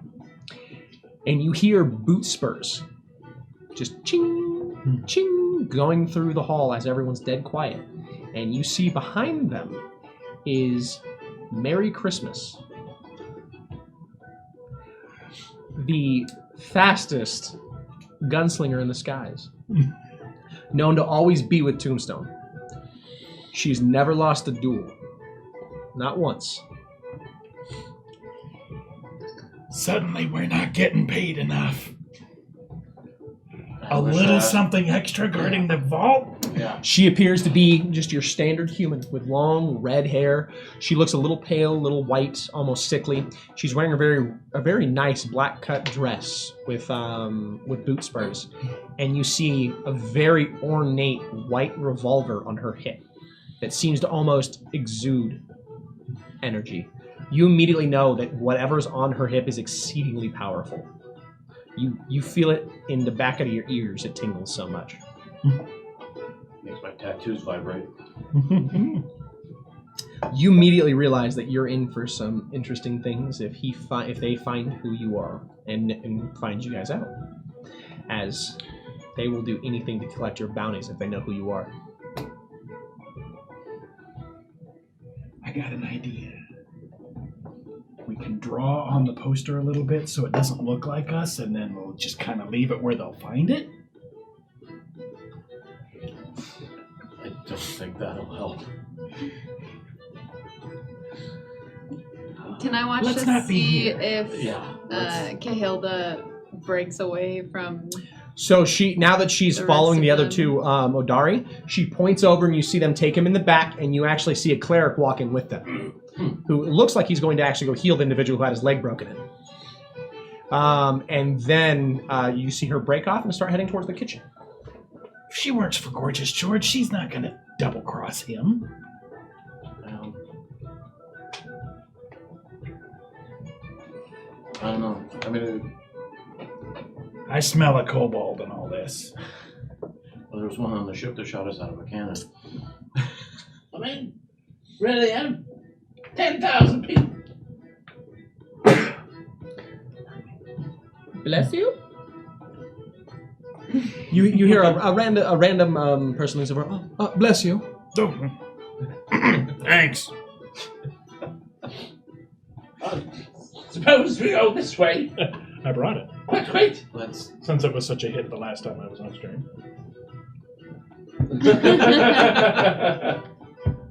Great disguise. Maybe we should follow this Kahilda. Wait, follow then, follow. To the kitchens, then, To the kitchen. sir. Break off and go wide around those two. The Tombstone and Gorgeous Yeah. George. And not a direct route past them. So as you guys break off, you guys been walking through, skirting the area. Your bubbles draw actually a few looking eyes. It just seems odd to most people. As you get towards if you get towards the kitchen halls, you see three ways. You see kitchen, you see staff office, and you see left that says it says storage rooms. You see those three doors. Did I see where Kahilda You're went? pretty sure she went left to storage rooms. I believe we would want to go this way. So as you guys push through and walk in, you look to your left and you actually see her walking down the hallway, and reach in and walk in through one of the doors on the basically the farthest room to your right, down that hallway. Walking stealthily. No, she seemed to be walking with utter confidence. Me. Get the Oh. get the dagger out and basically keep it tucked and hidden, but get it out. Another sleight of hand check, please. A hand of sleight. Something I'm supposed to be good at. Let's see what the dice say. 15. Math. 15. Yeah, you succeed.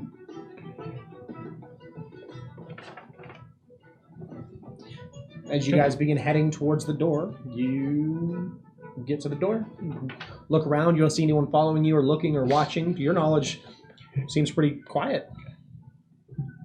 Totally plagiarize a line here when we get there. Remember, you guys don't pay me to talk pretty. TM. Yeah.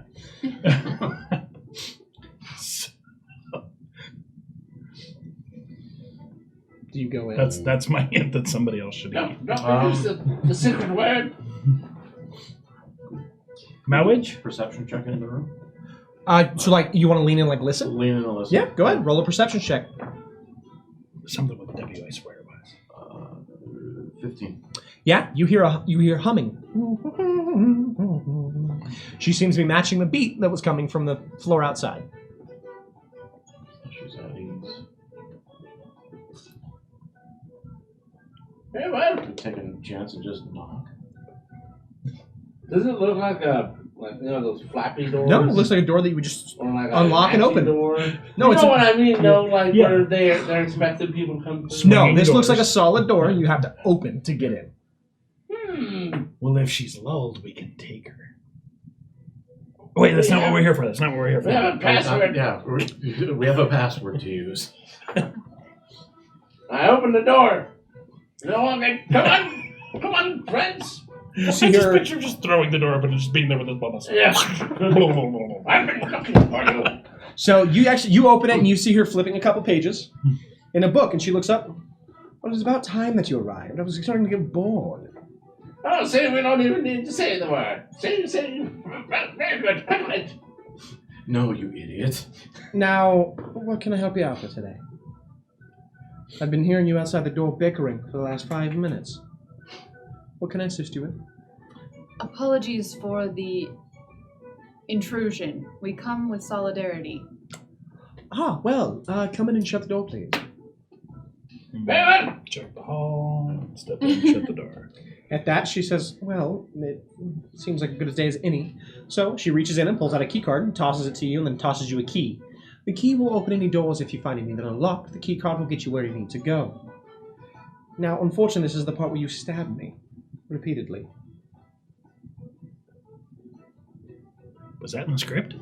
No, but I'm betraying Gorgeous George. I need to almost die. So... All right. And I take the knife and hand it to Swagger.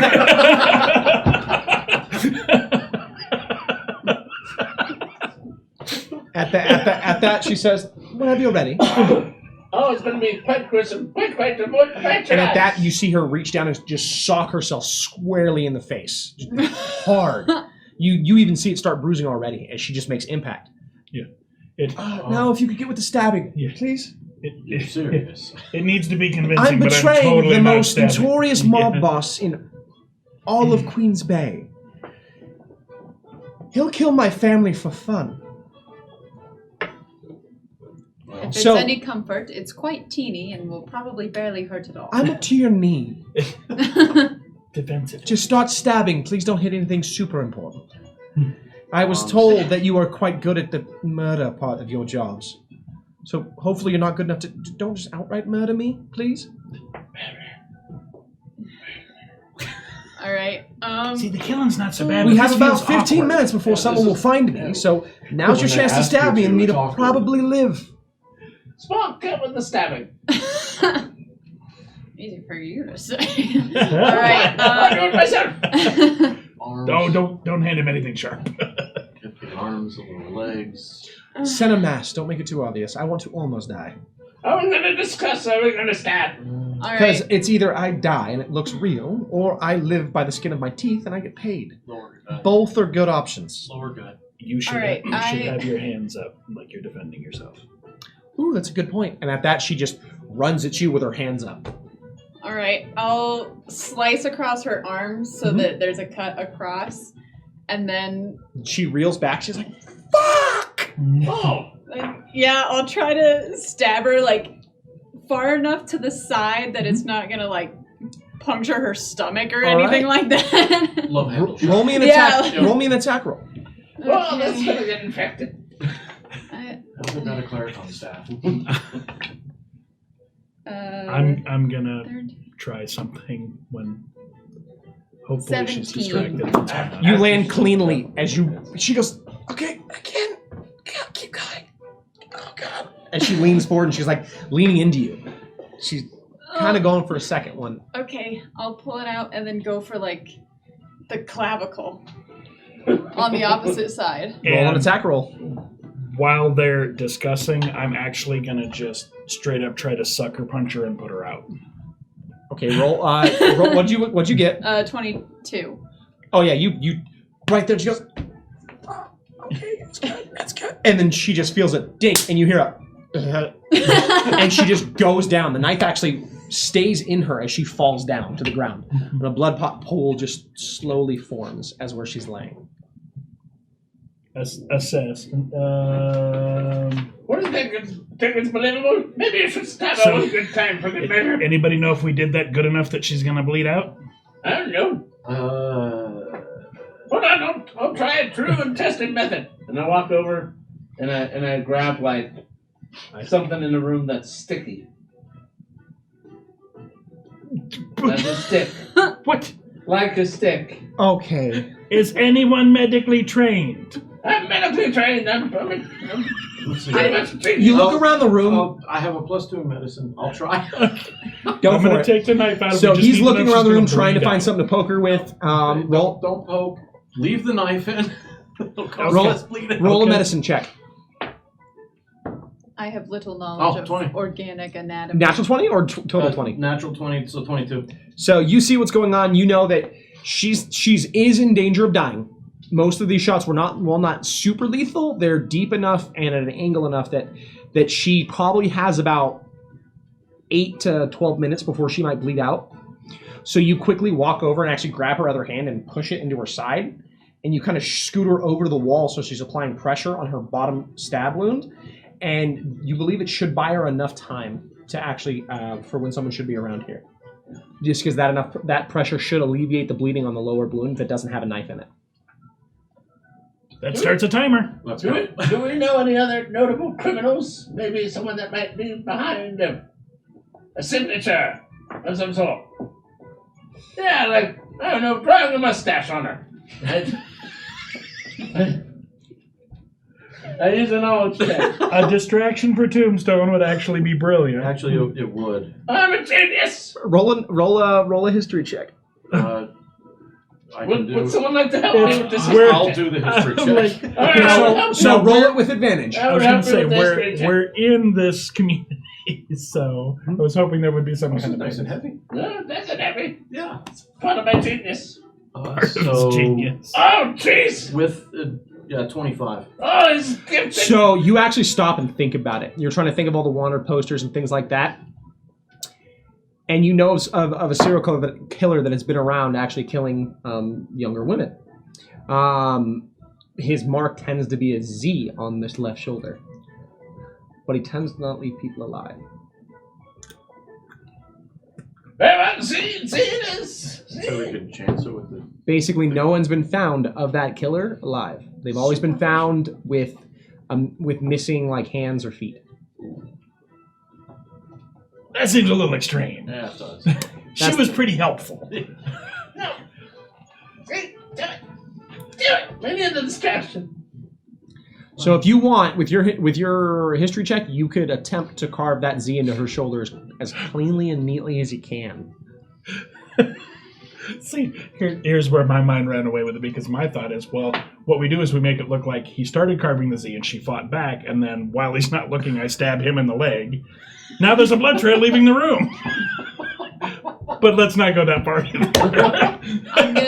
Is there any furniture in the room? Just a chair.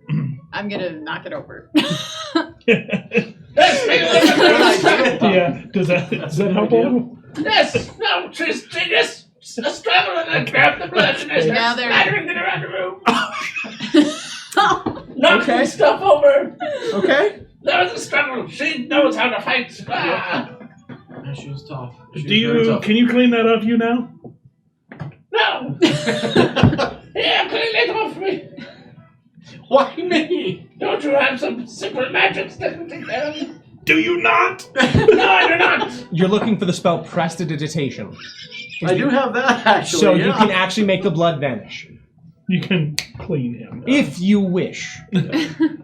Well, did you already touch all that? Yeah, spread it all over the room. I'm in a huge mess. Okay, fine. There's obviously a struggle here. We'll clean So it is off. anyone going to attempt to carve the Z into her arm? Why not? I mean, she's tough, so she could fight back, and maybe the guy didn't finish the job. It seems though that if he had time to carve the Z, she would have been down already. True. Yeah. I would say let's not do it. Yeah. Yeah. Oh, excellent advice. Excellent thought. You're a true genius. You know, it's been about Red 5 Empress. minutes, so if what she said is true, you have about 9 to 8 minutes before someone's going to actually come in here and check. No, quite as smart as me, though, as I grab a knife and I start carving the... Roll a sleight of hand check. Would never do. With my power. So she stayed still long enough for him to carve the Z, and then fought back so that he couldn't cut off her It's a foot. new murder. This is cute. You do a pretty good job. +8. You think you got it right. You think you may have not got the little swirly tail at the bottom of the Z right, but you think it's close enough for inspection. Very good. Now we must hurry. Hey. I grab my knife. Since it's out of her now, I take the knife. And then I gotta clean his hands. Maybe we should Again. put the knife back. Put the knife. Clean it on her, and then... Yeah. Oh, damn, Zadie. Get her thigh, hit her in the artery. Limb shot, wound to cripple. Yeah, 100%. So, as that, you guys kind of scurry out, immediately look around, and you start making your way back through the casino, knowing that that same staircase will probably be your best bet down to the 6th floor. Alrighty. One minute day's work. And then, as you're halfway through the casino, you feel the entire ship shake. As it rumbles, all of you begin losing your footing as you turn, looking around, and you hear the most horrendous screeching and tearing noise. As you look to your right and you see a large rock begin carving its way through the entire ship. You see a large chunk of the Red Empress being torn open and ripped open, people being flung out and drawn into the wind and the air. You look as this mountain just sits there, and then it slowly begins to turn. So we're on the Titanic. And it rears up, and you look and you see a single eye, and you know this is an Earth Titan. Oh, As it rears up ship went too low. and roars. And it sounds, you don't even know how to describe it because it doesn't sound like it came from a mouth. It just sounds like a voice in your head's echoing in. And it looks, and you see it making eye contact with everything inside as it slowly turns and begin walking away. As you hear the shumbling of dirt and ground underneath. Well, folks are distracted now. Let's go. Go, go, go, go, go, go. As you guys are trying to get ready to move, you hear screaming, you hear people freaking out. And then you feel the ship shudder again as it slowly begins to descend. As you feel a weightlessness settle in your bellies, knowing that something has happened to the shards underneath, making it slowly begin to descend. As you hear screaming, you even hear one of the drones on the side go, "Oh no! Oh no! Oh no! No power! We must activate auxiliary shards. Preserve life."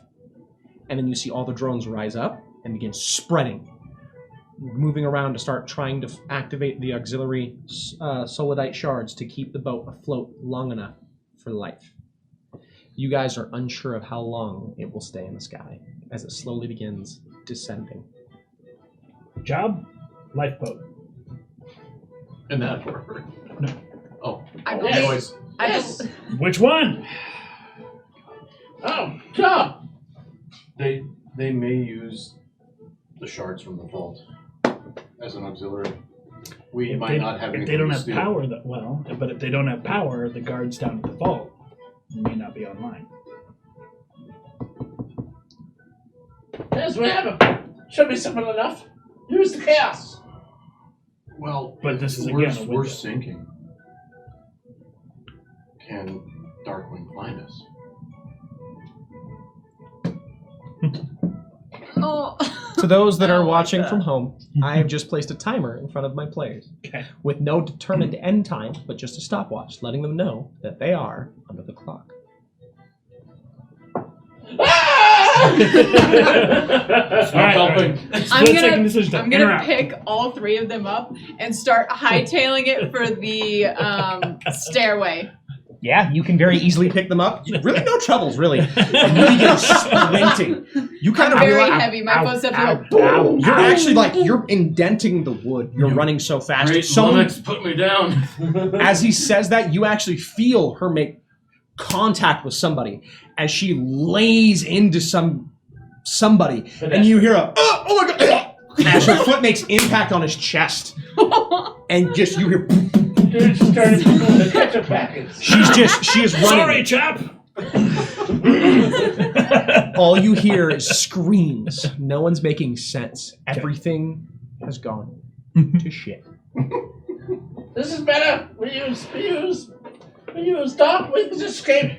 That Stop way in we the won't stairwell, get stop caught in the stairwell. on the boats. All right, I'll stop at the stairwell and put everybody back down. Yeah. Everyone, you're now there. Upseas. All right. Upseas. You're safe and protected in your own. Show us your hole. At that comment, you hear a siren begin blaring. As you hear, this is your captain speaking. Please report to all emergency exits. The Red Empress is falling. There is about an hour remaining. Please head to all available lifeboats. Women and children first. We have a ride. And that are we leaving with empty find pockets? the siren goes for a couple minutes and then it repeats. It's going to be considered lost when it's all the way down in the cloud bank. So I'm going to operate on the assumption that we have about an hour before it's fully lost in the cloud bank, because that's the before times, that's the below world. I could be completely wrong, but that's what I'm going on. I'm going to rely on my genius to protect me. Yeah, I'll turn to Madeline. I believe I need the oracle now.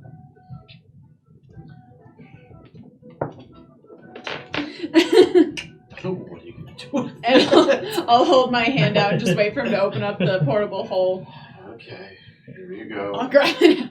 Fully suit up. Time for discretion is gone. Although I'm gonna put the pinstripe vest on over my leather armor. I have my shotgun. You can do so. Yeah, I'm gonna put the robe over my overcoat and get up, and we have the keys. Check the I don't wear armor. I'm pistols. just beautiful. Is there You any got way- your axe. Can I get mine back? from the pillow? Of course, I'll toss the pillow to him. Ow! Suit up. Gear up. To the 7th floor, then? So, well, first we got to go to the 6th floor. I think that safety shield is a mute point. Well, I think That's the gonna safety take shield a works on metal. I don't know if it's more on stone. Now that you have a time, you have 57 minutes before death. I mean, if they're the having power Earth Titan Actually, was yeah, able to if- touch the ship, that protective shield has to not be there anymore. And if they're having power problems, I'm gonna guess that's offline. Okay. Because they said like the big beasts and stuff can't get into it, so that's Yeah, a pretty that's right, big yeah. beast. So I That's think a if he pretty was big able beast. to touch the ship, that shield is gone. Okay. Excellent deductive reasoning. Yeah. All right, we can go on the assumption then. We gotta get to the 7th floor then. Oh, Fuzzy naval fudge. Jammer. I'm gonna send Jammer my address. oh, yeah. Oh, about that. Get that in my belly. Anyway, we're out of time. My belly. Sorry, David, we're out of time. So, 7th floor? I guess. Yeah. This way. Now that I've had to walk behind everybody the whole rest of the time we've been there, I'm Okay. taking the lead and running down the stairs. All right. We need a hero. I'm gonna stay with Spark, basically just like a mobile barricade. I'm just gonna stay low and looking around her and just follow. I'll stay in the back, make sure nobody's following. I have from no behind discretion up the stairs. whatsoever. Barreling down the stairs. And pistols out because obviously we're We're in the wild, wild we are, west we are now. no longer in burrito. No. Sorry, I I'm have a a sharp badass cut. gnome living in the sword and day. Whip, whip, whip, yo, yo, bang, bang. What? I'm a badass gnome living in the sword and days. Whippy, whippy, whip, yo, yo, bang, bang. Is that what they teach you in those expensive schools? It's part of it. It's a school song. Exclusively a gnome school.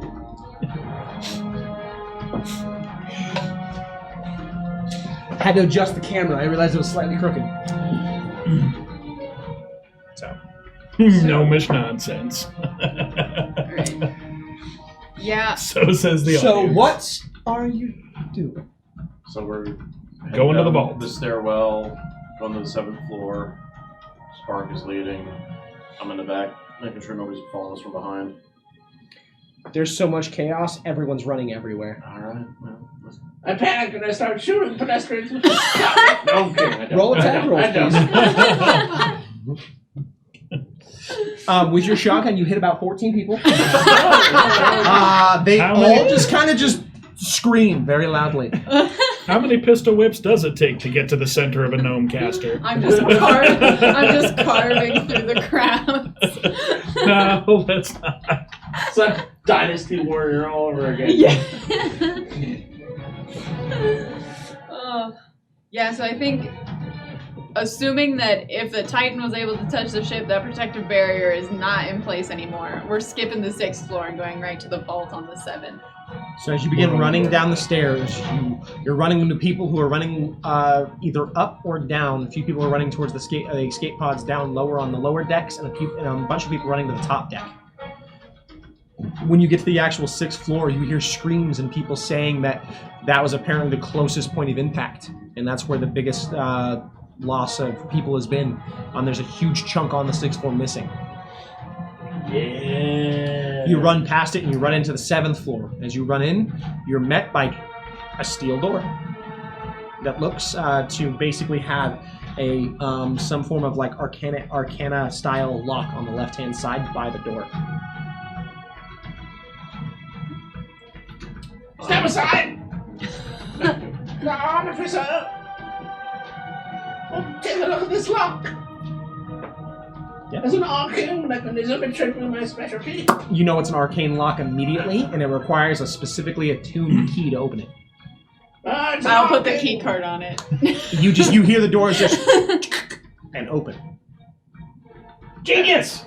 Very good. Okay, fair enough.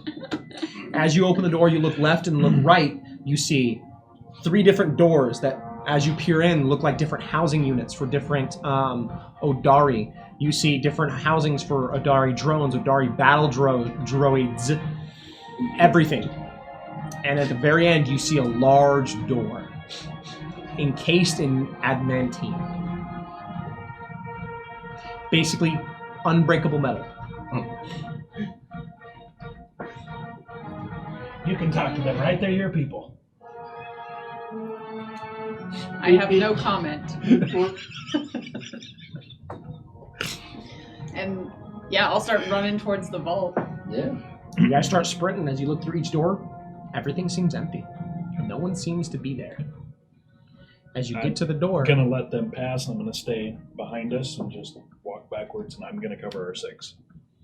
yeah, as you guys get to the door, you see the same keypad on the left-hand side. I'll put the key card up to it again. As you tap it, you hear a tink as the door begins, a lock almost appears on the door as it begins spinning to open. And as you do, you hear heavy thumping, even louder than when you were sprinting. As you turn and look to the left, you see a massive 9-foot-tall Odari droid. Machine, not droid, sorry. Oh dear. That's just running at you guys. Full sprint. You see a massive cannon in its hands. Okay. It's okay, we're just abandoning ship. As it's running at you guys, you see it turn and immediately take a left, ignoring you guys completely, as it begins sprinting towards the stairs What? to run all the way to the deck. Not sure if that was it. All right. It's totally how I saw it. As the vault opens, you see a metal fence. Not a metal fence, sorry. A metal blocking. Inside, you see hundreds of small, sort of like crystals. You see boxes that have sort of like powder. Basically, every form of sordalite is inside this right now. An even larger crystal in the center of the room that's slowly spinning. But it's a different color than any sordalite you've ever seen. What color is it? It is a light blue, but on the inside, it's almost like an eerie, colorful flame is slowly spinning What color inside. is the flame? We can look at it later. It's slowly changing from like green to blue to orange to red to white. That might be a puzzle. We can look at it later. Forward! As you approach, you realize that the door to in is locked, and it's not a key lock. Or not a key card lock. It's a key, an actual key. Is this door... Maybe I will try the actual key that I Yeah, have. Hilda gave us it. Yeah. You put the key in, and it unlocks. The corner where that war droid turned and broke off from us goes somewhere else. I'm going to move to that corner. Still watching them. Because it's basically a T, and the vault's here. It ran back the way you guys came. Oh, okay. Okay. All right. Alright, so it's open. Yeah. Yeah, quickly! Yeah, portable hole. Fill that thing up. It takes time. Yes. You guys begin moving and throwing things in there. It takes about 25 minutes to get the task done. We're sweating. While we're putting Sword of Light in there, I want to take 2 or 3 of the smaller ones, maybe this size, and I'm going to say that I have a secret compartment in my chest that I can open up and put stuff in, and I'm going to put them in there. That is a thing? And keep them. That is a thing that Odari have, yes. Excellent. I'm going to put 2 or 3 of this sized ones in there and keep them. Is anyone else going to keep anything else? Is that the only thing in here, or is it the ship's vault as well? No, it looks like a personal vault. Ooh, and maybe a small bag of powdered stuff too. Yeah, the only thing in here is Sword of Light. But as you look around, you notice one more thing on a pedestal. A what? A pedestal. You were kind of distracted by Caught the pedestal. What's on it? I'm sorry, that's the part I missed. It's a hat. A hat. And there's an inscription that says, "From the legendary pirate, Silverbeard." I've seen this before. This is a trick. It's a trick. And so you immediately recognize it. It's supposedly a magically enchanted hat that is supposed to empower the boat of the captain. When worn, it allows the boat to do magical things. It's supposedly a very, very powerful magic item. The last person that was discussed to have owned it bought it for 200,000 platinum. And you know immediately who bought it. Because you were there for the transaction. Because you were actually going there to buy something yourself at the auction house. And it was Gorgeous George. And you now all realize that you are stealing from Gorgeous George directly. You're not stealing from his company, his business, or anything. This is all his personal collection. Well, fuck that guy. I am not fazed by this information. I am, and we're really stepping in it. You know that Darkwing said he wanted to start a war, so it's going to be between Shovel. him and Shovel. Touching that hat's gonna be bad news. Don't touch that. I heard a story once about this person who had a magic lamp, and then he went into the hold, and he was not supposed to touch anything, and then he touched something. This is precisely what we don't have time for. That's exactly. Keep shoveling. Keep shoveling. Shall we put the hat in the portable hole? Oh, my hands are so small. I'd say let's leave the hat. It could help save this boat, but it's going to help link us to this crime. Maybe it would have saved the boat. Darkwing didn't say anything about a hat, did he? No, he Just didn't. the. He He Sword said of Light. he Sword said of he Light. only knew that there was Sword of Light in the vault. That's all he knew. Yeah, Sword of Light, so let's leave the hat. If the hat would Deal. save this boat, someone would already be wearing it. I'm with you, Zadie gal. Greed is how people die. Steal only what you need. Yep. Let's Let's leave. grab to Pete by hand Jammer and Sword really of Light. wants us to grab the hat, though. Yeah, my small hands. Obscurity, okay. Has some comments about no. I don't know why my filters are on, but I'm filling in a much more fun message, I'm sure. I had to turn those off. Potty words. You potty words, that's right. Okay, Well, so. we have all the Sword of Light. I believe it is time to leave. And there was the hat and the sword of light, huh? That's it. At least that's all that you found while glancing around the room. Perception check. Other stuff in those vaults. Investigation is what you're going to roll. Oh. Okay. Because you're looking. Let's all take a quick look around. Okay. Now, we'll make it fun. Okay. Everyone roll an investigation check since it'll be a party investigation. No. I'm going to roll the big die. I'm not good at that. Actually, for giggles, I'm going to roll the tiny die. My tiny Kraken die. What'd you get? Okay, next. It was 16. bound to happen. I haven't rolled anything below a 14 before.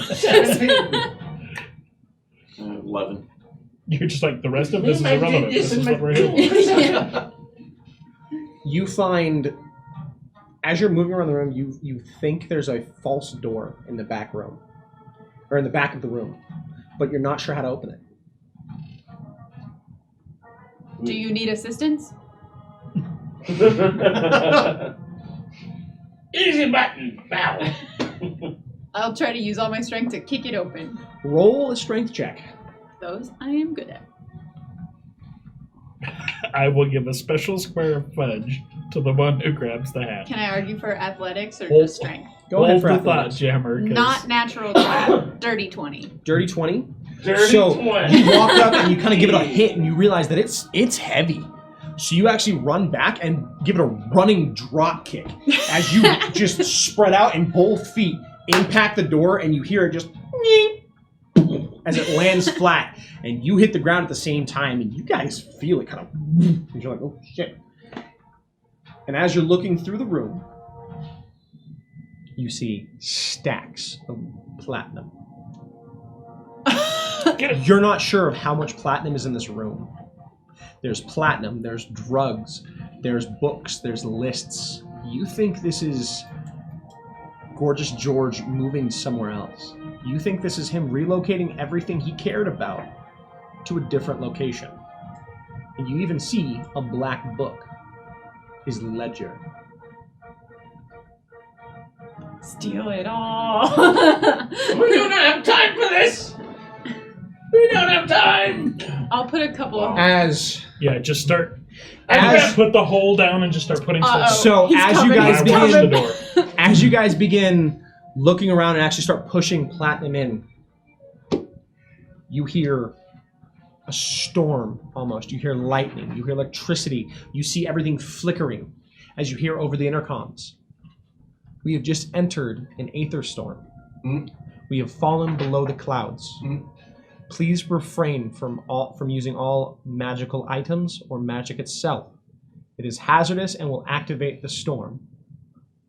Beware. When getting into the lifeboats, do not activate them until below the storm.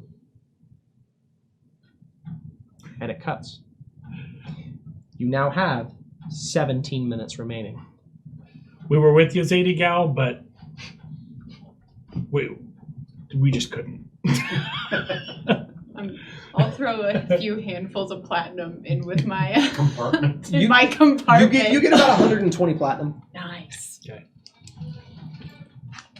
And we scoop most of what's in the room. Are you going to spend the time to do it? I was going to say, we don't have time for all that. That's You can Too much. In a minute or two. You could probably grab realistically. You could probably get a few, like 10,000 platinum in the next like 2 Because we minutes. can put the thing Ooh. down and just scoop stuff in it. Yes, you can. Ooh, are there any valuable spirits in there? Like alcohol? Yeah. Yes. You see an entire wine section, or wine and liquor section. I go to the liquor section. Liquor. Everything in there is over 500 years old. And I grab one of the liquor and I take some cloth and I turn it into a Molotov cocktail. Fuck this guy! And throw the Molotov cocktail and they're setting all of his precious stuff on fire. Grab the ledger! Grab the ledger! If he can have it, no one can! I take the ledger. All right, you have a ledger Yep. of Gorgeous George. Yep. It's got to be used for something good. Maybe we need to blackmail. How much time? Hang on, because I'm watching the door. How much time do you want to spend putting platinum in this bag?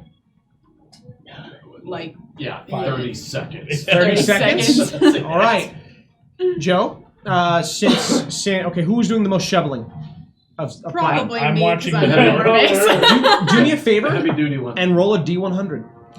Okay. I'm Our watching hands the are at door the size of our because when torsos. they turn around, I'm gonna have that. Cool. Are you going to put the hat on? Yeah.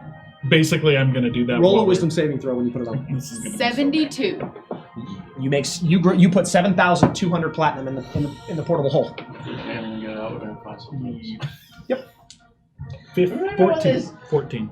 Remember when they said that don't 14. use magic items? Nothing happens.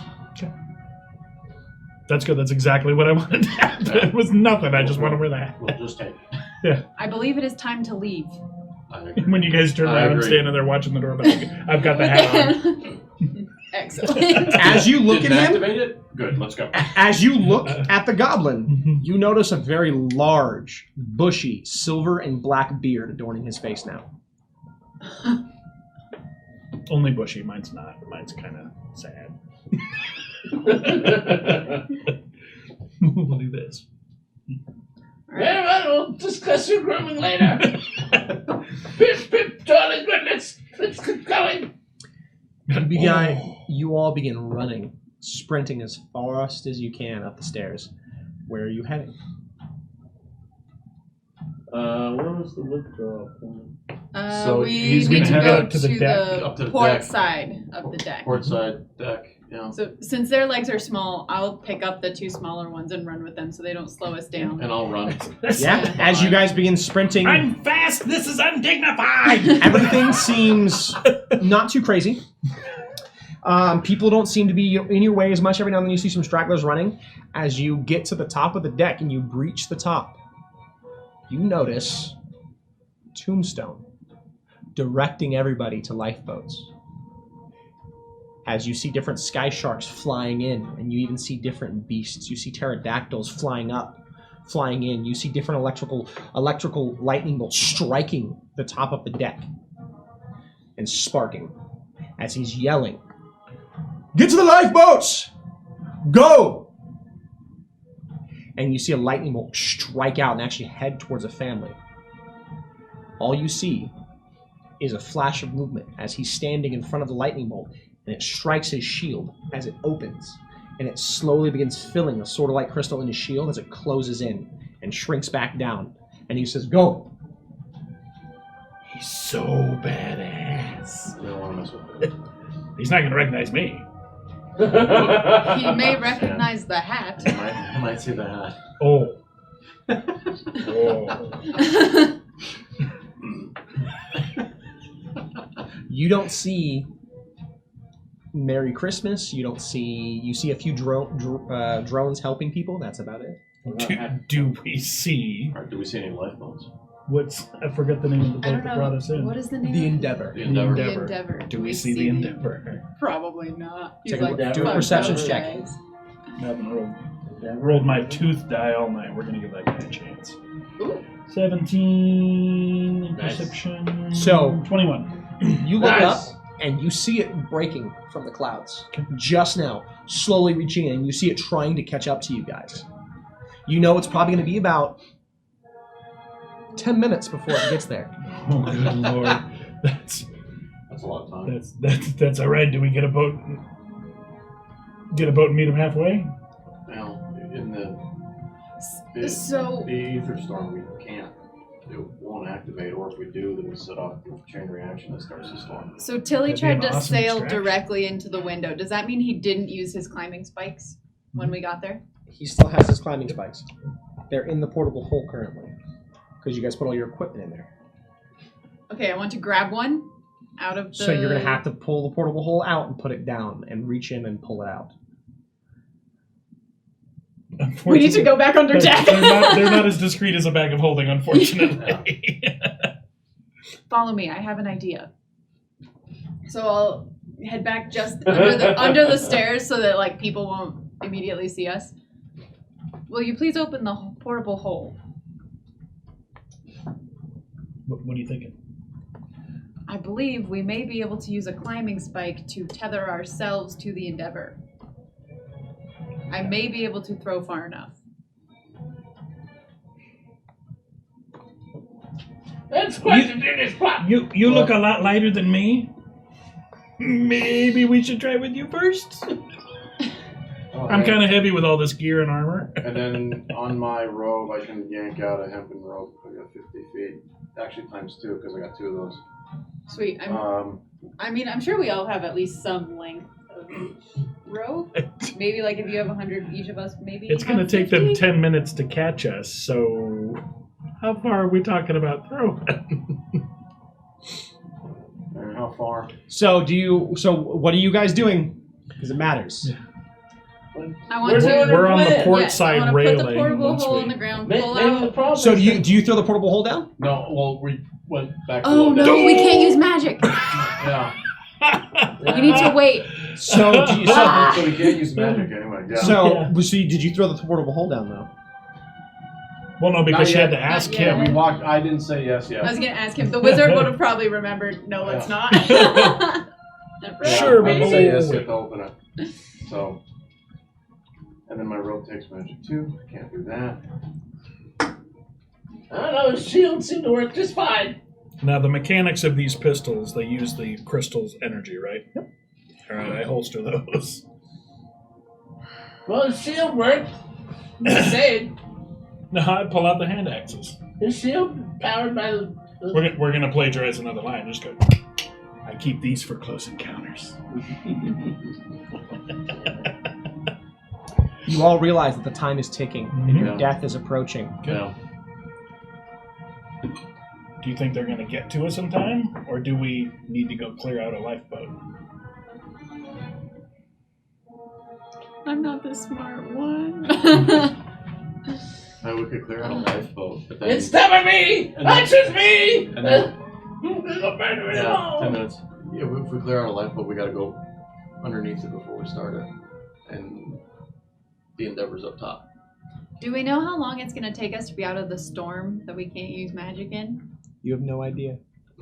We have to Where's wait the for the Endeavor now? lifeboat anyway. The Endeavor is about 8 minutes out. No, sorry, 6 minutes out. 6 minutes. Our best bet is to get on a lifeboat. That way, when we clear the storm, we're ready to respond. And we can bridge the gap between us and the Endeavor. At that, you hear, and what are you mighty fine individuals doing here? Shouldn't you be getting to a lifeboat? That's what we were just discussing. We're gonna get to a lifeboat. Then we're gonna bridge the difference between us and the Endeavor. I specifically do not turn around. As you hear, well, it's rude to not look at a lady, fine goblin. Merry Christmas. Happy New Year. Why, thank you. That is generally what I say after I shoot people in the face. Yippee-ki-yay! All right, to the lifeboats! To the lifeboats! She can't use her I've grips. got gunslinger reflexes that I'm just keeping a cap on. I know. Because I know I can't use them right So, now. And I'm at just, this moment, you are now caught in armor, weapons, everything out, as you are all facing away from her, so she hasn't seen the front of any of you. And she just seems to be stating, what are you doing down here? You should head up top. Mr. Earp over there should be able to send everyone to lifeboats. You named the guy Tombstone Earp? there's lots Tombstone of is his undesirables nickname. on deck. That's his nickname? Is his first name Wyatt? Yes. I really... We were waiting for the undesirables to clear off deck. And the lightning. But you are correct. We shall Roll a head persuasion- up. we you roll a shall head deceptions check. upstairs. Let's roll a deceptions check. He's having a hard time with that voice. This is awesome. Yeah, okay, so. Okay, where did she go? Was it 16? Right? 12. I'm betting her insight's better than that, what, being a bounty hunter and all. You feel hot air on your ear as you hear a husky voice whisper, one must not have a voice crack when they're trying to speak, all high and mighty, Mr. Goblin. It's a stressful day. I'll be honest, you lot should get running. I recognized you the moment I saw you on the casino floor. I was curious what you were after, myself. If she's Just a good vacation. if she's that close, She is. Uh-huh. Oh, please don't. Maybe we should consult I'm the Oracle. I'm just gonna look at them, and I'm just gonna wait to see if I read a signal. Maybe we should consult the Oracle. The non-supermagical Oracle. I believe that the lady is right, and we should head upstairs and head to a lifeboat. And I'll start walking upstairs. I think she changed the option. Nothing happens. She seems to be letting you go just fine. She can't use her guns right now. And she's a gunslinger. She's super weak. You know what beats a gunslinger with no guns? A fucking axe! Unless she has another non-magical weapon. I don't know. I feel like there's no need to just slaughter her right here. Now's the chance! No, we can Well, go. I mean, if she recognized us on the casino floor, she didn't tell Tombstone. Because he would have been after us. They know we were here, though. Yeah. Of course, they don't know what was taken, and if this wreck turns into They could be scattered debris, then... They could be digging through it for months. We have a Except- time limit. I want to remind everyone at the table there is a time limit. I'm walking upstairs. Okay. I say let's head back upstairs. I step back and look at her, and I walk backwards, watching her the whole time. You see her wink at you. Mhm. And she follows.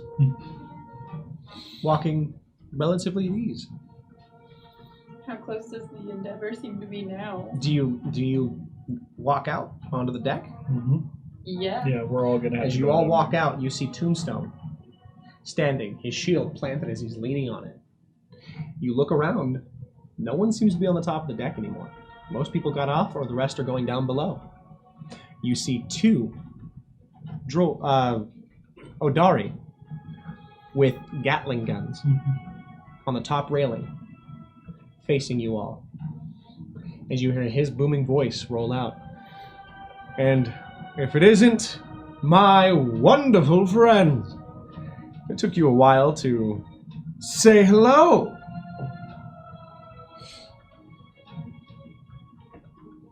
You think I wouldn't be hunting you down after murdering the girl?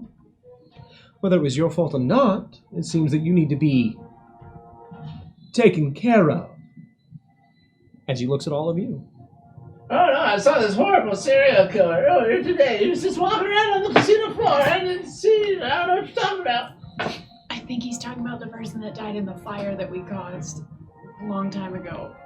You realize it's been about a month. A month ago. Oh, the fire! Yes, the fire! I don't know what you're talking about. If it isn't Madeline, Tilly, Fenrir, and Spark. A wonderful group of outlaws. With a pretty decent penny on your head. Which is funny for how broke we are. Now the question is, are you going in quietly? Or are we going to have to get to the nitty-gritty part? The funny thing is, you can't do anything because we're in a storm and all your stuff is magical. At that, you see him Gatling guns. immediately pull out a pistol and fire it at you. He doesn't aim at you. He hits the wood next to you as he just shoots. And what does that have to do about good old-fashioned bullets? Well, I'm going out to blaze the fire as I pull out my shotgun and I shoot him in the face. I would like everyone to roll initiative. As I will now pause the timer while we get this situated. To those of you at home still watching, we have 4 minutes till their demise. But that means the Endeavor should be here soon, right? Only 2 minutes. It means the Endeavor Right. that was going to catch up to us. You have 20 rounds until the Endeavor reaches you. That's such a long time. Yeah, I'm gonna have to reload a bunch. I want to express that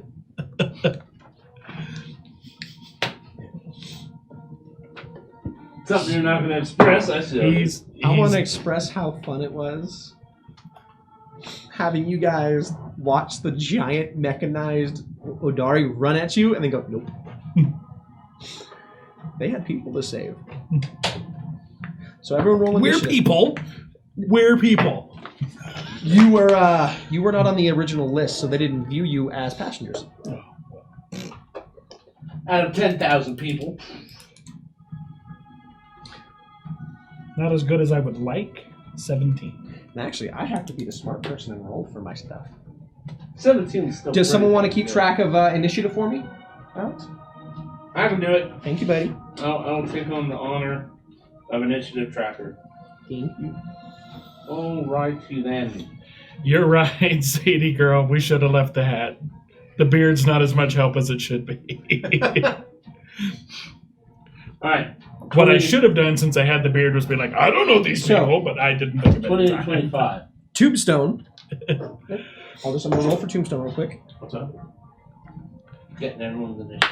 Oh. All right, Tombstone gets 15. He's not the one I'm worried about.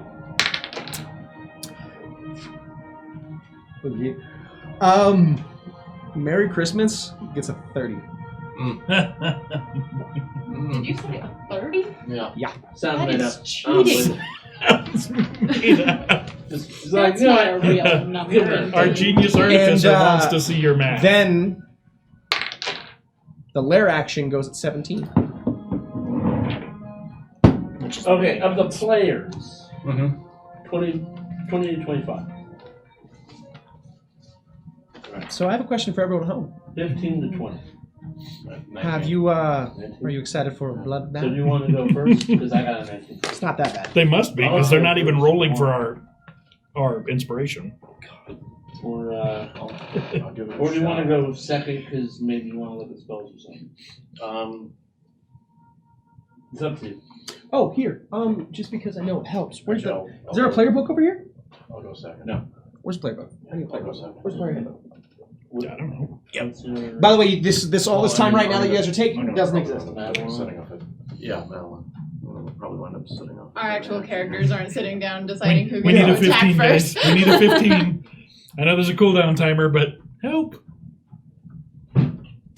No one yet.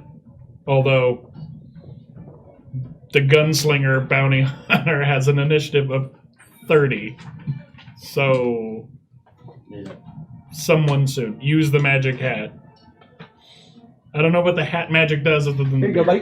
It helps control the ship. Now you Just can look up tank the spells. ship. And I should have kill given this to us you all. earlier, but that's my fault. I Okay, got the list here. I didn't know if they were Yeah, I written don't out as actually like know. what they do. Okay, cool. Yeah, I know what Well, I do. those are abilities. because if it Don't- controls the that's not ship, your maybe spell I have list. them. Yeah. So these are based on you being the wizard. Okay. So that's what's written out. Maybe you And control these the are drones. specific spells that you can cast that are just on your spell. So I rolled a natural 20 for her initiative. And If she's she's a as the plus gunslinger, 10 she's to the one I'm initiative. worried No, I had she. These are player characters technically. Uh-huh. All I've done is put levels in them and then do a legendary action. So she happens to have, I think it's the alert feat. The one gives her her plus her proficiency in initiative. Mm. And then I don't know, So, Zadie Gal, 15 but we're going to anyway, so I promise 15 you. to 20. No one else 15 to 20? Alright. So Chat asked if we could use magic. I'm like, I don't know. But we're going to find out. And then do I have that and you're giant saying D20? The layer action is on 17. Giant red D20 right here? You can't use that. No, I want to use it for a countdown timer. Okay. All right. You got it right there. It's in there. Oh, thank you. Oh, a countdown to win. I thought he was going for Andy's Alright, 10 to 15. red and white die. I'm like, Yes. you're not allowed to use that. What did you get for initiative? Yeah, what 17. did you get? 17. I asked 15 to 20. Well, not while I was paying attention. What's your character's name again? Fenren. So you guys have 20 turns until Alright. the Endeavor One. comes within range for pickup. Which is Wow. more than I have hit points for. You watch. Mm-hmm.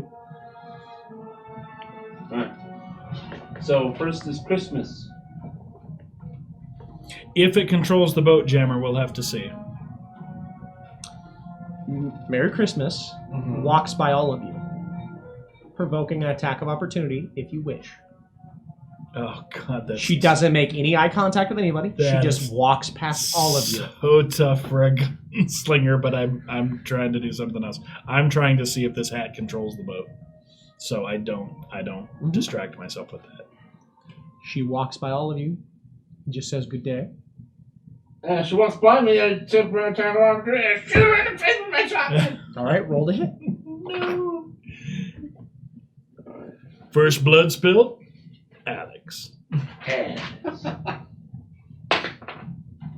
Oh, natural one.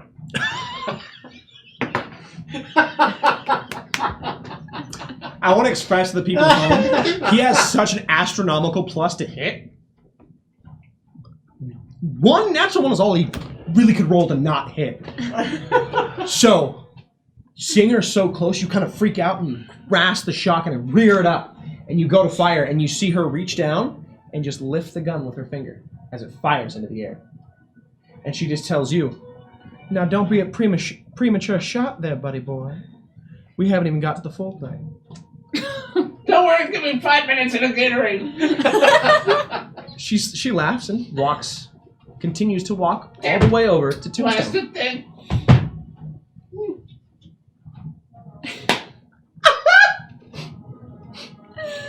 Woo! Oh my goodness. Next up, Alex.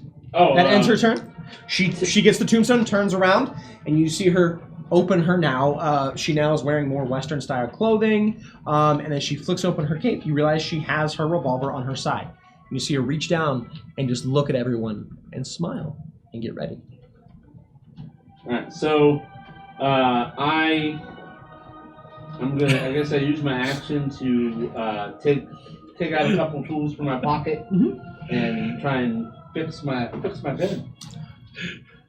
Roll me a check. It should be a tinker check so it should be a proficiency roll with intelligence. So it should just technically be a roll me a d20. What'd you get? 5, so 10. You get it working. Alright.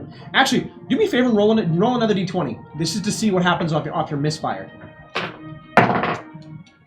What'd you roll? I rolled a 14. Do you want me to add my proficiency? Nope. and intelligence? Okay. No misfire happens. You're good. Okay. Basically, you roll another d20 off a 1 to 4, I think it is, for your shotgun. 1 to 2. 1 to 2. So if you roll 1s or 2s, you roll another d20. Below 10, the gun breaks, or the gun jams, and doesn't work. Is his gun one of the magical weapons, or is it a powder weapon? Oh, super magical. Oh boy. Nothing happens yet. Okay. It's a fake storm. It's a trap. This is weird. I haven't used this tablet in forever, but it's really funny seeing chat with filters on. What do you mean filters? Like potty word Yeah. filters. Oh, Zadie Gal just said, "Oh shit!" But I don't know how to- oh, bleep, bleep, bleep. And I'm like, I'm an adult. I can see what they said. I'm an adult. I can read. Thank you. So who's next, Alex? And then I said, dang it, and I throw down this like little rod-looking contraption as it starts folding out, and an eldritch cannon forms next to me. Okay. And then get him! as my eldritch cannon like whips around, facing Christmas, and I use a bonus action to fire. So you rolled to fix your gun, which counts as your action. Yeah, this is a bonus action. Throwing down your turret, I thought, is a bonus action. I don't know, it says bonus action, Eldritch Cannon. I'm going off this sheet, so... I think you have to direct it with a bonus action. Yeah. Didn't you use it to throw it down? You I can thought that was part right of the now. same You thing can that- deploy it, and then as a bonus action, you can shoot it later. Oh, okay. Because it doesn't really say that here, so I don't have anything to go off of. Yeah, so you can throw it down with a bonus action, and it takes a Okay. bonus action to direct it. So you can throw it down this turn. Okay, I throw it down. Yeah, it goes down. Yeah, grows little spider legs and stuff. And I am better. Yeah! Who's next? And that moves it on to Madelon. Alright, so the shotgun's magical, right? Mm-hmm. Okay. I'm gonna take a chance and I'm just gonna cast mage armor on myself. Okay. So See what happens. the spell goes off. You get mage armor, but as you do, you feel a tingling sensation as a surge of magic sparks from you and seems to just make an effect. Actually, do me a favor. Roll a D100. I want you to roll. Which that should be the one with the 2 numbers and a D10. All the 2 numbers. So the D10s are shaped like this. Some of them will have double digits on it. Yeah, now get one like that with just single digits. Oh, okay. Digits. It may not be matching. Okay. So the one with double digits is the tens place. Then roll it and let me know what you get. Uh-oh. 46. Where's that going, Obscurial? Hey, You slowly begin floating. As you now have the spell Levitate casted on you. you're home free. Yeah, just fly up to the... So- through the shark-infested Yeah, I swamp can go to the Endeavor at now. 20 feet of turn. So, Obscurial, who has the disadvantage? Who you want to give it to? Of course, Christmas. Because he's a Scrooge. Unfortunately, That's gonna work. you can't give the bad guys disadvantage. You can only give them benefits. Because That's something you're making up right now. I'm pretty sure that's Andy's rule. So the next active caster, all right, that's technically so the next person to cast a spell has disadvantage on something. Yes. That's how we're going to do it. Yes. Sorry, wizard. So next person to cast a spell will have disadvantage on the next roll. Okay. So That moves next on. up, Fenrin. Okay. I'm just gonna step to the side, and I'm not wearing a duster or anything, but I'm just gonna assume the posture. at Merry Christmas. Yeah, and Okay. I'm gonna say out loud, There you go. Thanks for hanging out. Congratulations on your win. yes, Yeah, congratulations. Thanks for joining us. Thank you very much. And I'm just gonna say to the folks around me, Christmas is mine. And I'm just gonna square off and just exchange stares, but I'm gonna be trying to see if this hat does any damage. So as you say that, she hears you. She nods and she steps 10 feet away from Tombstone. And 10 feet away, just making sure. So as you guys look, these two are now postured 10 feet away from everybody at each other. Okay. As you see her pull out a coin. On go.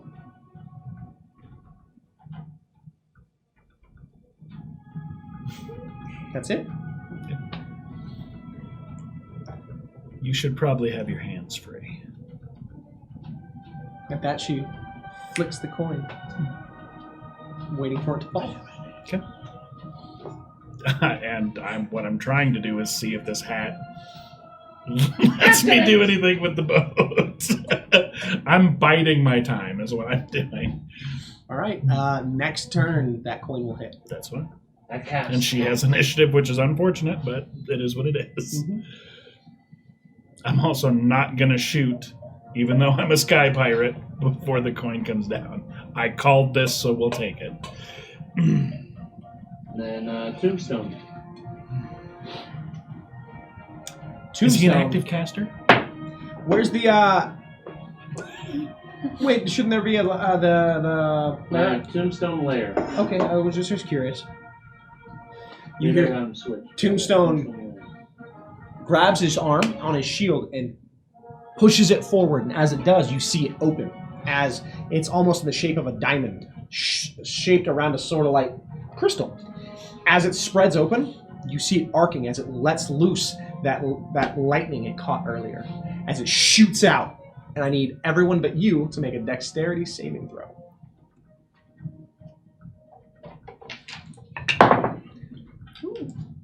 Oh, I'm pretty sure I paid. DC 14. Oh, I super paid. I super passed too. I got a natural 20. Yeah, 17. we all paid. All right. I'm like, well, it would help if I rolled a dice that wasn't that. You can roll d12s, that's okay. D12s don't get rolled enough. You should just roll your tickets with those. So you take 8 damage to those that failed and 4 damage to those that passed. Rolling super hot. Super hot. I'm not going to complain because there's no way a gunslinger that hot is going to miss me, so I'm fine with you not doing much damage. I just know my arse is about to get shot, so.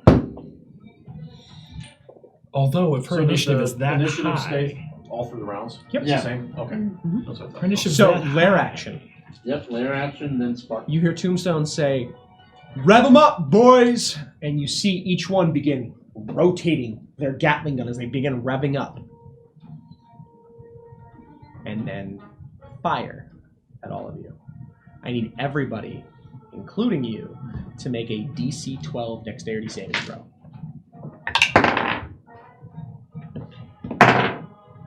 15. 10.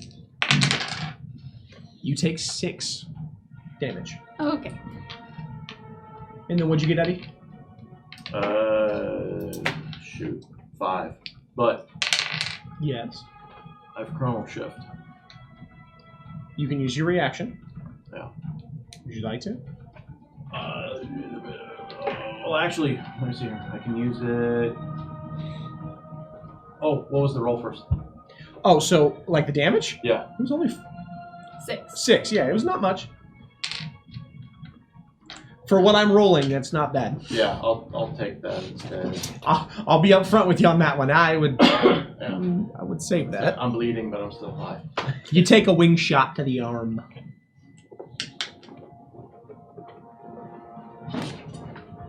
Okay. Jump and shoulder roll. And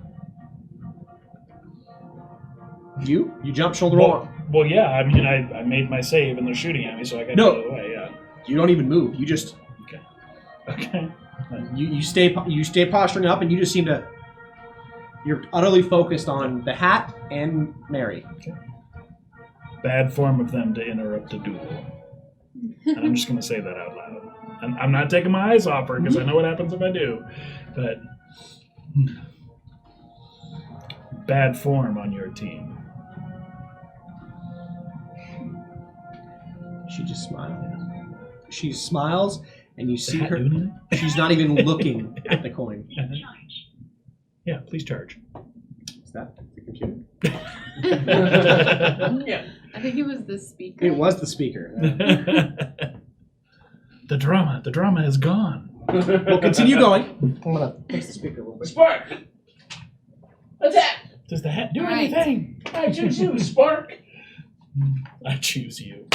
Yeah, they were calling out elements earlier. Fire, water. Yeah. I was all heart.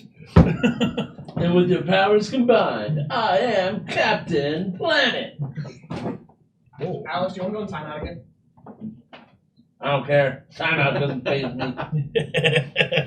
Go ahead and put me in My solitary. whole life is a timeout. Yeah, go ahead and put me in solitary. Keep going. I'm listening. All right. Well, I don't believe you. I will say this did not have to be a fight, and then I will charge Tombstone with Oracle. Go ahead. I will do my first attack against him. I want to see you just kick that big ass tower shield out of the way and make that fool bleed. Yeah. Just big robot. I just went 20. bam. To hit. Yeah. Wow. Okay. Don't you not say hit. it. Oh, Mike. It doesn't hit. Oh, What's your Mike. roll? 20. 20 does not hit. You, as you run up to swing, Good night, folks. you see him bring up the shield and block it. Just tink. You've met pretty good resistance on your first strike. Because Alright. you should have extra attack. I do. Okay, I will attack again. Oh my goodness. Oh, He's God, I attached. hope that. Oh, because of my, what's it called? Martial archetype, a 19 is a critical. So it's a critical. Oh! And it procs your vicious axe. He's It does attached to what? that shield. Just grab the What shield does a and throw it vicious overboard. great axe do? You do an additional 7 points of, I think it's psychic damage. Let me double check. Oh, cool.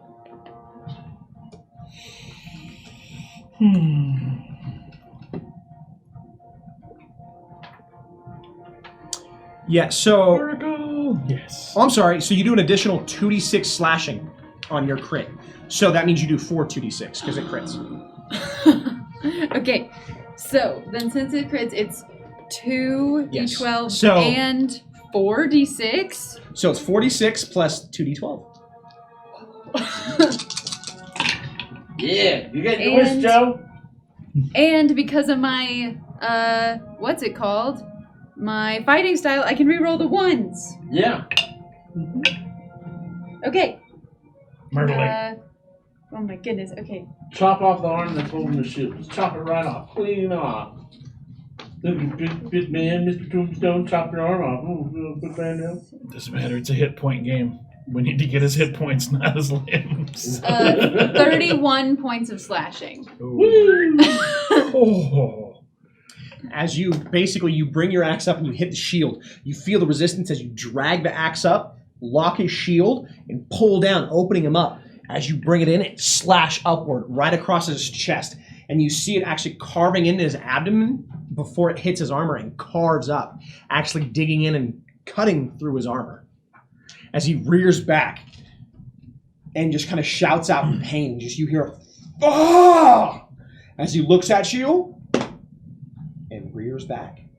And because I crit, I get to attack again as a bonus action. So I'm gonna attack again. Go again. Get him. Because I named my Great Axe Oracle, I'm gonna say your future could have been different. I love it. Oh, it's not gonna hit though. That's only an 18. That does not hit.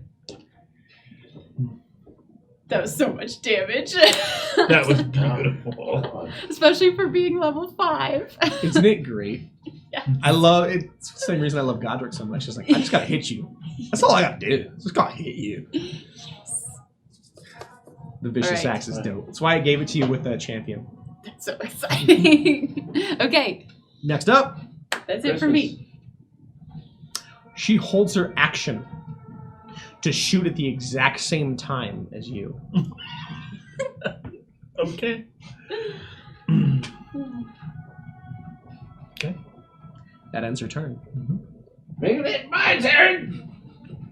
As I reach into my pocket, and I grab something in my pocket, and I throw out pocket gold, and I throw it at him. You just throw gold? Just throw gold. Okay. I throw gold at You him. throw gold Pocket out. gold. You throw gold out, and Tombstone's so busy looking at the giant Odari that cut into its chest, he doesn't even notice. The drones up top only worry about the command that was given, and Mary looks over for a second and looks back. As I use the distraction to cast Blur! All right, roll me a D100. And I roll a D100, blurring myself. 34!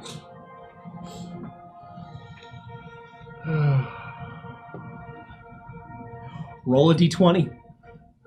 Rolling a D20! 17! You get 17 years younger. As you feel your beard just and shrink. I cast Blur! And so I get, everyone has disadvantage attacking me. Get him! As I point my little turret, and like, over, and because it has a little spider legs. I think it looks kind of like a virus, right? It has a little spider legs. And then the cannon like rotates and points at Tombstone as it casts the powerful Eldritch Cannon Flamethrower. The ancient spell mortar.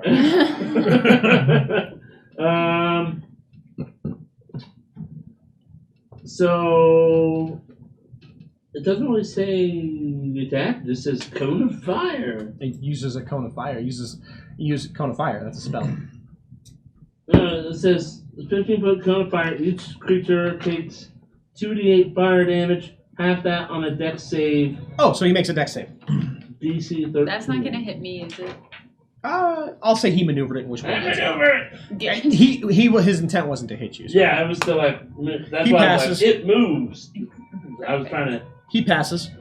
All right, so it takes half of 2d8 because these turrets are so fucking great. It's a free 2d8 a bonus action. I call that great. All right, It's so about 9, consistent. 4 points of damage. Is I end my turn? Blurring. Blurring. Next turn. That'd be me. Did we count down to Madeline. 19 for the Endeavor getting?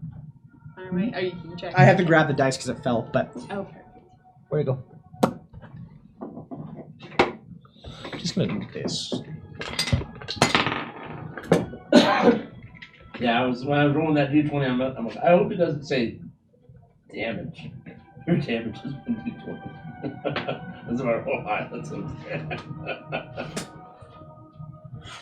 I want to express you were real close to something fun, Alex.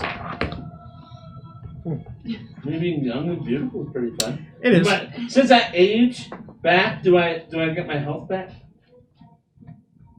So I went back in time. Valid You question. regress You know a what? level. Yes. You heal for any damage that was done to you. Awesome! You actually gain a +1 to your con, so you gain 5 HP. Oh! We'll have fun with it. 1 and 3! So you're. But you also revert I'm to younger and level 4. stronger! I was thinking about that, but I'll just give him benefits. So you're around 30 again. Oh, round 30! How good it is to be young! I feel old. No? So that will bring it up to Eddie. I'm reading. No worries. It happens. If you have any questions, feel free.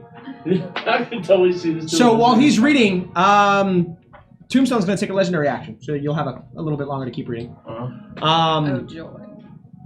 As he Come at rears me, back bro. and steps and pulls out his sword, arcs it back, and stabs it at you. Pocket gold really put him on his heels. Let's go. Let's go! Does a... God, I don't know what his Here's a attack big is. man with a sword. Yeah, I got a sword. Ever heard of it? I can't remember. I still think it'd be funny to grapple. Does a 30 hit? Tell him no. Don't insult me like this. All right, fair So- of course it does. Oh. I did some tweaking to my character on break, and it does not. It should, So though. as he That's digs all in, right. you feel the blade piercing you as he crits you, slicing in to your side, flicking it out as you take 16 points of damage. Oh, so this is what pain feels like. Will I dream? Brutal! Oh, jeez!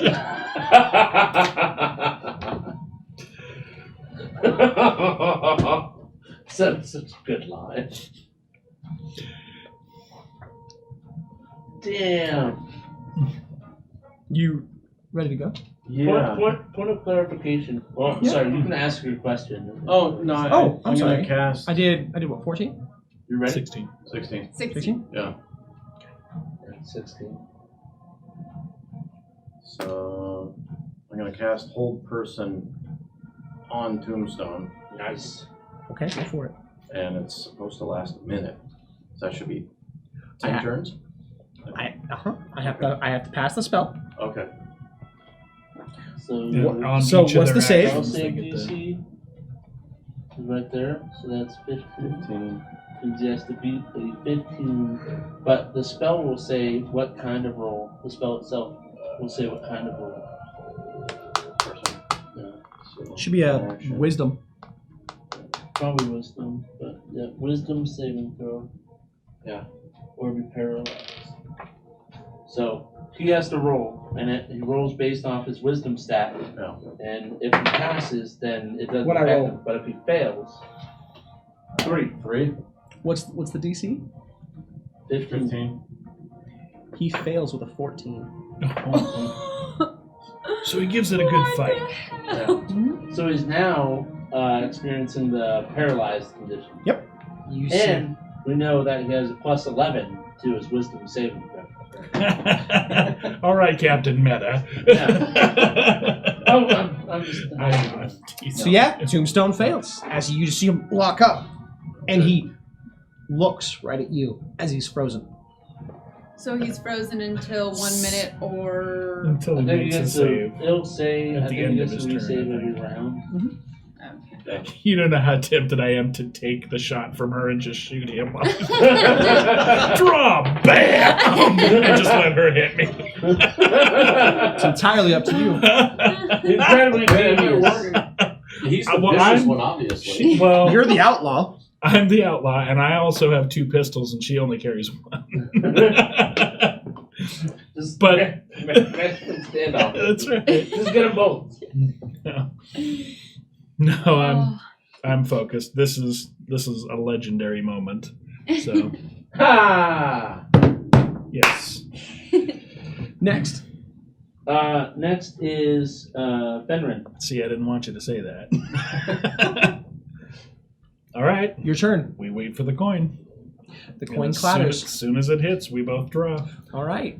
Make your shots as she pulls hers. So As she pulls, she makes her multi-attack and hits every one of you. she's fanning. I don't have She anything. fans the hammer. I don't So- have I anything don't like cool. that. So first, she's going to start with Fenrir. So she rolls a... Okay, not too crazy. Where'd that go? So... Does a 16 hit you? 16 does hit. All right. Next up, she's going to shoot you. 1, 2, That does not hit. Nice. Some of this 14 stuff hit? didn't print. How do I tell? You should have mage armor, so it should be your Oh. intelligence plus 10, I think it is? Yeah, it's, Oh, I thought it. Did the mage armor work? Because I thought Yeah, I it's- cast levitate on myself. It still went through. Oh. An additional thing so you happened. want to look at the actual mage armor okay. spell, I think. I don't know if it'll say that. So I'm going to roll to hit you. Disadvantage. She already has Yeah, I disadvantage. figured she did, but I was just... For posterity. Does a 16 hit? Yes. Wow, the pass is 15. Right. Oh, there we go. Dead-eye. Advantage So. on the attack. First off, you take 12 points of damage. Okay.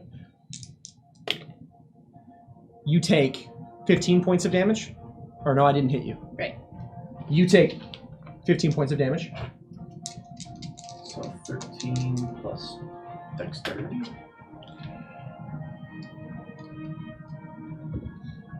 So Your that dexterity modifier is +2. Yeah, and then So- this was 13 plus. Yep. 15. What did Yeah. she do? She rolled a 15. So 15. And I believe it's meet or beat, right? I'm not I'm crazy. gonna do it. It's technically Meter beat, yeah. Meet or beat? Okay.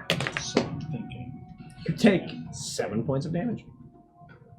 I I rolled mean, I'm 2 already ones. down Basically from just 50 I'll take that. I'm already at half. Down to By the way, I forgot to add it. You all have health potions. You all have 2 greater and 1 regular. I forgot to give it to you Oh. earlier. So I do And at the apologize. beginning of the stream, somebody bought me one. Yeah, so you have an eye. How much Yeah. does the regular ones do? 1d4 plus 4. Okay. The bigger one does 2d4 plus 4. 2 greater and 1 regular. Yep, everyone has 2 greater and 1 regular. That was in the portable hold Captain was supposed to give you, but just with everything that was going on, it spaced my mind. Okay. So it's my fault. I do apologize. Great. Might live, maybe. We'll see. Yeah, I have my hit points left. yeah. So it's your turn to shoot. Okay. Mhm. So here's what we're gonna do, and I don't feel bad because she basically broke the rules too. She shot you first, by the way. She's faster. Well, her first target was you. She expected to kill you. So I have 2 Technically, she pistols. should I have shot 2 second. pistols and 2 attacks. Oh, you're just going. So technically, I get 3 shots, right? Go 2 right ahead. attacks and a bonus action. Yep. Bonus action. Yep. Because the bonus action is going to be what we talked about. It's going to be draw, bam, bam, bam. On Tombstone. Oh, okay. So we'll roll them all and see how they go. Do I have advantage on his? What is paralyzed going to give me? Yes, just go with yes. Okay, so the little one is the advantage. Yep. So for her, 3 is not going to hit. 18 plus whatever. I've got 4. It's going to be 22 plus proficiency bonus. 25. And I think +2 with the pistol sharpshooting. So 27 on the roll to hit her. How much damage? Well, we'll have to see. The pistols do what? Because I don't have that written down. And we are going to spend my grit point to force her to make a strength saving throw DC 15, because I'm also going to shoot to disarm her. She passes. Okay. So I shoot her pistol, but it doesn't knock it out of her hand. And I do Fury of the Small, but I'm going to do that on my cheap shot. All right. So we'll see whether or not that hits. What do the pistols do for damage? Because that's not on the sheet. It's not on the sheet? No. Well, so your pistols do 2d8. 2d8? D8. D8. 6.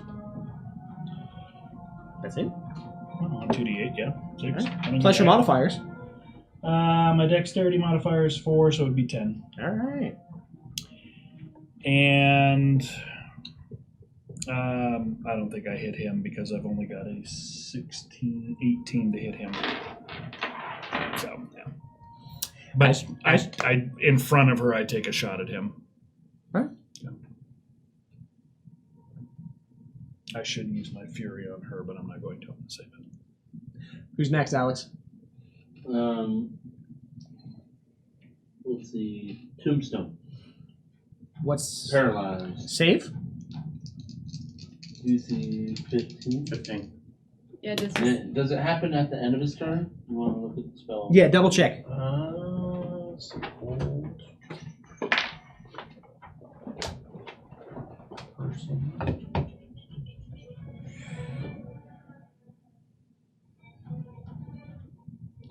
So, must succeed at a wisdom saving throw or be paralyzed for the duration.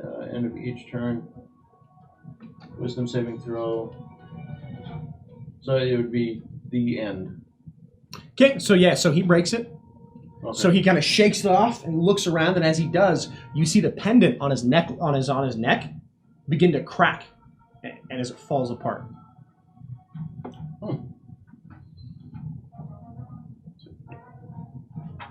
Counter spell. Talisman. Maybe. I was hoping that would fluster Christmas, but since we both shot at each other's friends, I You're don't both think just it's gonna like, make her mad. I think you both look at each other and were just like, fair enough. So, I think it makes it the whose turn? layer action. So layer action and then spark. I need everyone to make dexterity saving throws. Oh, 24. All right. 15? 19. Yep. Joe, 11. you take 5 points of damage. Do we take half? No. Nice. If you pass, you avoid the bullets because the Gatling guns are just going. Oh, They're slow firing. They're just spraying. Right. all right. Next. Spark. Yes. I'm gonna keep wailing on Tombstone. Tombstone. So he's still paralyzed, right? No, he passed. So. He didn't get Okay, first one misses. Uh-huh. Second one misses. Dude, see, she's left so nice. But she's like, Spark is Good just swinging away and just hitting the big shield over and over. So, look, I Tombstone's missed. going to take a legendary action. As he feels you hammering in the shield, he drops to a knee and plants the shield. You hear him offer a prayer to Garrett, the god of the hearth and fire. As he does, you hear him plant his hand on the shield, and you get hit with a fire blast that just wafts over your form. Normally it would actually hit your friends behind you, but you're so close and in front of them, you just take the brunt of all the damage. I need you to roll a dexterity saving throw 16. Like those. No. Not even close. All right. Okay, that die is no good. That one's in that one's no good. You take 12 points of fire damage. I'm gonna need to drink some potions on my next turn if I get to it. Okay, that's it for me. As he kind of begins panting lightly after using that spell, and he must roll on the random chart. Once that game. Oh, do we need to be doing that when I shoot? No. Okay. Let me tell you, random levitate would really screw up a gunfight. One random enemy creature within 50 feet of the caster gains 2d8 health back. It's not what we wanted. Random. That is what we wanted. Yeah. So you gain 14 health one back. of his enemies. So You I gain get 14 14 health. health back Oh. Nice. Okay. because he did cast a spell. That was wonderful. As you see the fire basically cover you, and then you feel, after the fire washes over you, you almost feel a tingling sensation at your very shard core as it hums lightly, feeling empowered as you feel a pulse go through your body. Your shard core. Shard core. No. Next up. That's gonna be Christmas. Oh, Christmas grins. And she actually spins. As she does, you see her flick her revolver up and all the charges fall out. You see her pull out a single charge.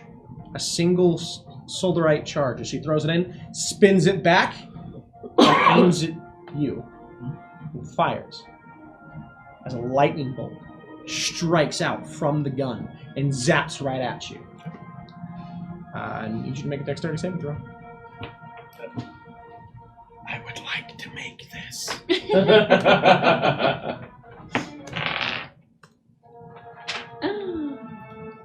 It hurt me. Ooh. Natural 20. Oh, My die. I it said it hurt. heard me. Hurt. Oh, hurt. I heard hurt too. No. I even saw the natural 20 and still heard hurt. The die heard me. Thank you. And we only have 17 rounds until the Endeavor gets here now. So, bloody teeth go on the top shelf when we put the dice away.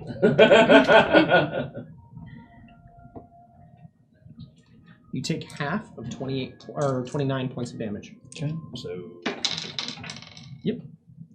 As 14 round down. Yep. As that lightning bolt just strikes, and you dodge out of the way, but the electricity sparks and zaps you lightly, and she has to roll on the table. Yeah. Roll that instant happened death. too. That would be. That is shit. The dice are. If they're listening, we should be talking to them more. Hey, I'd It's like talking to your feel plants when you water them, man. If it works, it works. good. These guys. Huh. Plant thing works, by the way. Yes. She turns into a If So it works, no, it I of rolled cheese. twice more on the chart. No. What's the chart? It's the wild magic chart. Oh yeah, because For the we're effects, doing apparently it yeah. triggers 2 If she effects. could just turn into like a cat or wheel of cheese, we could just yeet her off the edge of the ship. So a D6, 1, 2, 3, 4, Mary's 5, Tombstone 6. Something that hits a creature, not necessarily an enemy. What I roll? Yeah. 6. 6. All right. Tombstone is now A Please cat. be bad. Please be bad. empowered for 1d4 rounds. Nah, that's not good. Alright. That's not what we wanted. For, wanted him to be a cat. no. For 3 rounds, the first attack on his, or sorry, 1 round, I apologize. 1 round, all attacks will crit for the duration. Like all of his attacks? And then 73. I don't know if I'm gonna live to next round. Then we'll roll again. Tombstone's also poisoned. So he gets disadvantage, but he automatically crits. Oh, yep. So, If For he only hit- the if he first hits, one, if the he first hits. round. Maybe the disadvantage he'll miss. Then after Christmas is me. go ahead. So when she's done. Alright, I drink about it because I'm dying over here. Oh, not bad. So 4, 7, 10, 13, plus 4. So 16. Or no, 17.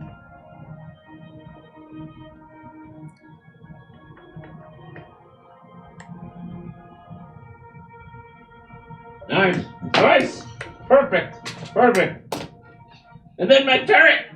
Get him! As it like waddles over to Tombstone. Sprays napalm on that front of a brick. All right, go ahead. Deck save. Yeah, you said 13. I cast Don't napalm at pass. 3rd level. Because I'm stupid. Don't forget, you're packing around a 500-year-old Molotov. I'm waiting for the important part of his character. Well, that's the important part. This is what I got. You fucking 11. So 5. 5 points of damage. All right. Now it's my turn.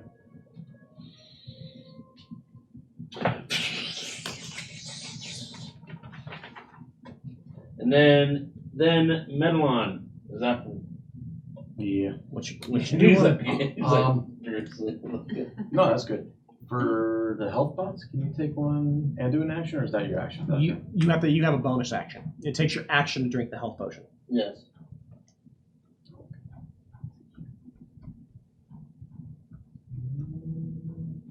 Not gonna be actions. I don't have any bonus actions. Let's do.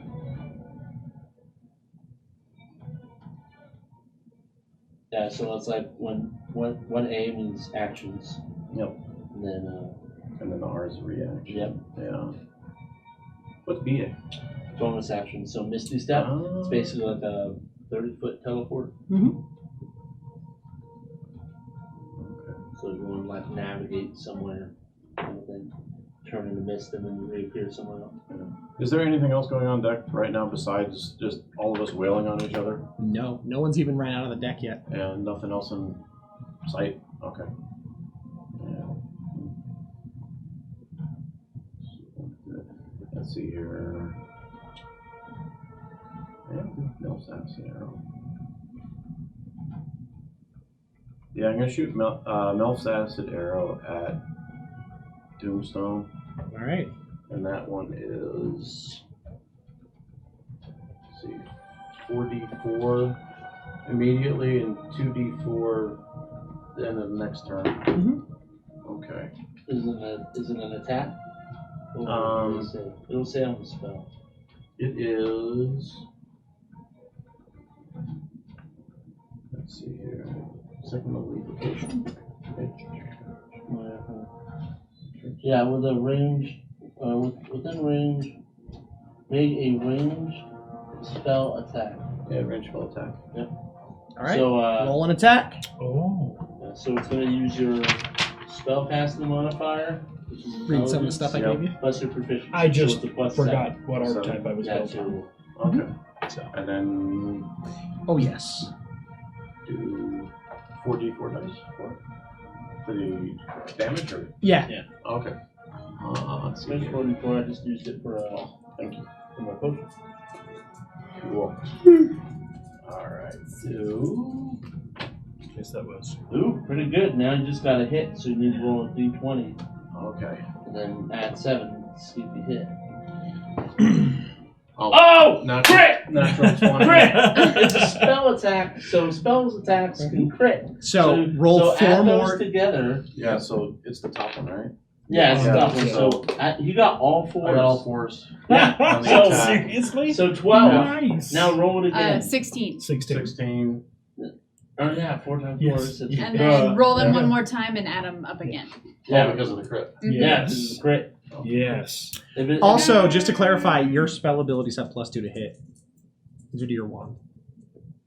Yeah. Oh yeah. So you basically got a 20. It's awesome that Like you a Yahtzeed all 4 of those 27. dice though. That's great. And then, so 2, 4, 7, 8, 25. That's a 2. 2, so it's 9 plus 16, 25. Nice. Acid damage. Also, Acid damage. one important thing Nice. for you is when you strike him, his AC is only 18. because of your wand of War Mage. Oh, okay. Yeah. Just your reference. Cool. So you 25 points, 25 points of damage now. and on the subsequent ones, And the it's next still one, this. The subsequent die aren't multiplied, but your initial strike is. How much damage? 25. 25. Perfect. Cool. Points of acid damage. Yeah. Oh, 100%.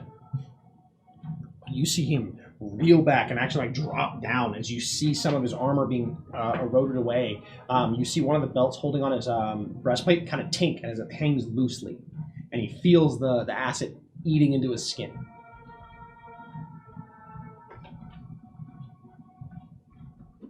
Nice. Cool.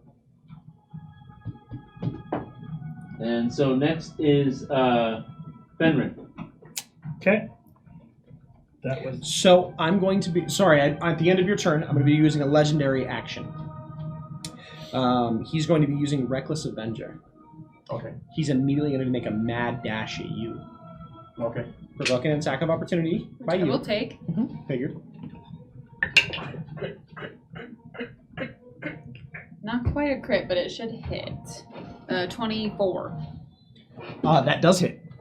So do I get those 2d6 always or only? Only when you crit. Okay.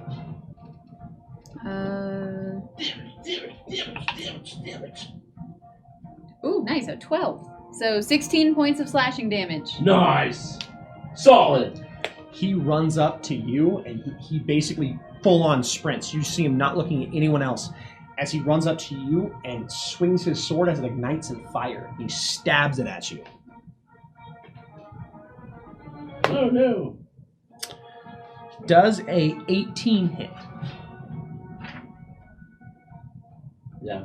Yeah. Because your AC is 15. so anything 15 or higher will hit you. Yeah.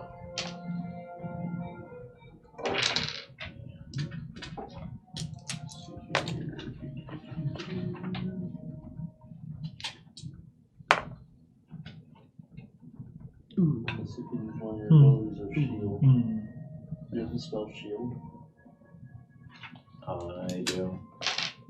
You could use that as a reaction to make it 20. Yeah. Do you use shield? Is that what shield does? It does extra 5? It adds 5 to your AC. But doesn't he automatically crit because of that empowered thing? I'm not going to do it just because If- it's on my reaction that I'm doing this. So I'm not going to count it. Okay. Okay. If he hits. I'm only going to count during his turn. Okay. But it is a good. Yeah. Never forget. Oh, you do a bullet spray anyway. So I was thinking of that as I pushed, so that's the only reason. Yeah, I'll do shield as a reaction. So you wave your hand as a magical shield erupts. His blade actually hits it and curves off and hits the way you guys came behind you. And as the sword sinks in, you feel radiant damage explode from the blade as the entire wall behind you guys is eviscerated. And it seems like a white fireball is rolling through the top of the deck, destroying everything that it was touching. Set fire to the Do shield. the Gatling gunners Yep. fall? No, they're behind him. They're behind him. Now, let's see.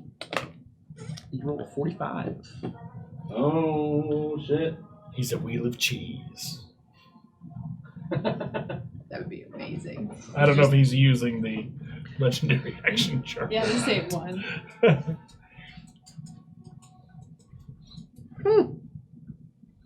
All right, fair enough. So as the shield hits, nothing happens right away. You feel almost like the area around you guys has changed, but you're not sure how. Oh, that was for the shield, not for Two. the fancy thing. Whatever that means, 2. Just point out, it's just 2. On top. It's 2. 2. Yeah, it's 2. What does 2 mean? I don't know. 2 turns until what happens. Oh. Ah! Delayed change. Run away! Alright. Does that end his super turn? Yeah, it was his reaction. Okay. Alright, so Fenrir. Okay. It wasn't even a list. So she hit me really good last time. I'm going to shoot back with my 2 attacks. And going to take my action surge that I forgot I had because I'm a fighter profile. And my bonus action, which happens to be every last round I have left in the 2 pistols. So I'm going to just unload on her. And basically I'm going to drop to a knee and pop the cylinders. Okay. And we'll see what happens with the shots. Go right ahead. Yeah, get her! That's not going to hit. That's not going to hit. That's not going to hit. This might. 60, so that's a 20, not natural. Hits. And that is a 17. Hit. Okay, so those 2 hit. The 4, 4, and the 7 are not going to hit. Okay. So 2d8. 7, and I'm going to use Fury of the Small, making it 12. And that one hits for another 10. 22. Just don't know how much they have. Yeah. Yeah. It could be 300. You see both shots hit her, causing blood to kind of spurt out of her shoulder and her arm as you hit both here and here. She kind of grunts and looks at you and grabs the blood, wipes it on her finger, and then just rubs it across her lips. It's lipstick. And like I said, just boom, drop to my knee, pop the cylinders. And then you dump out all the charges. Next turn. That's gonna be. That would be Tombstone. Yeah. And layer action. I don't like him. Tombstone, now in front of you, rears back his sword and brings it up and slashes back down once again. And crits you. I was gonna say your shield is still up, but that doesn't help if Yeah. he crits. It doesn't help. He still needs to hit, I think.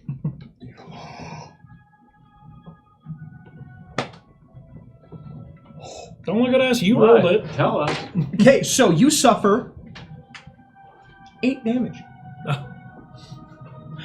I rolled 4 ones. Nice. I threw the dice over there. I rolled 3 12s. I'm so glad you didn't roll. Hang You'd be on dead. Then he uses his other attack to basically turn, and I believe you're next to him, right? You two haven't moved because you should be standing next to each other. Yeah. still. Yeah. Yeah, so he's going to pull out and just pivot the blade and strike it at you. Critting. Okay. It's only his first attack, I thought. No, the it's for whole 1 round. turn. Yeah. You take 20 points of damage. That's some jackassery, that's what that is. Okay. All right, I was waiting to see what happened. Yeah, he just kind of slips the blade in, cuts you, and then rears it back as he looks at you all. It looks like our time is almost over. And that's it. Nah. I'm kneeling and bleeding. So. Now, your effect takes place. You hear a roaring as where the 2 turrets are. You see a fireball go off as a delayed blast fireball ignites and destroys the entire upper floor. This is what happens last time. That's why Tombstone's after us. I didn't do it. As that top floor is gone. And the lair action is gone as well. Sweet. Okay, making it We'll take Spark's turn. Nice. We'll take it. All right. Top of the action is the gunslinger, right? Mm-hmm. So I'm gonna say I couldn't agree more, and then I'm gonna rush Tombstone and attack him. Okay, this one. Get him. Oh. Does she have advantage? Because he's squared off against the 2. He ran past her. Oh yeah, I should be And squared You're in off flanking, right? yes you are. Yes. No, Just waiting not to see that if one. anyone Not called that it. one. Okay. Yeah. Myrtle ate that fool. He was dumb enough to turn his back on the war machine. Nice. Hit him with 23. The indignity of that call. 23 to hit? Yes. That meets. You're good to hit. Oh my god. Ah. His AC No, I'm is sorry. so You're behind low. his back. You only need an 18. Oh, Go ahead. nice. A hit. Okay. Just to make it that's- easy, if you're facing his front, his shield counts as partial cover So he has a +5. gotcha. Oh, okay. Yeah. from his front. Yours is different because that's- your wand oh, wait, allows I you can you reroll to it. ignore partial cover. That's Yeah, much sweet. better. Yeah, racial trait. 15 points of slashing damage Ooh. on that first one. Burn this bastard down. And then second one, Fireball. ooh, is not good. Hmm? Yeah, that's only a 16 on the second one. That's still It's great. not bad. No. I wish I could do 16. And then I am going to action surge and attack 2 more times. Go right ahead. First one is She's mad about that color. Is that good? Take it out on the right 23 person. again. Hits. 16 points of slashing damage. Alright. Okay, fourth one is another 23 to hit. He's going to use a reaction Okay. to pivot and plant his shield in front of you, adding the +5 back to his. So 23 meets still. so So I the- still hit him, right? Yes, you do. Nice. 7 points of slashing damage. That's convenient. Why? And then I'm going to use my bonus action to do second wind and get 1d10 plus 5 hit points. Good shite. Nice, and I rolled a 10, so 15. Nice. Cool. All right, that was a good turn. I'm happy with that one. That's a lot of So damage. I'm just. So he's on his last leg. Blood is everywhere. His armor's cracked and broken. You see him on his last leg, breathing very heavily.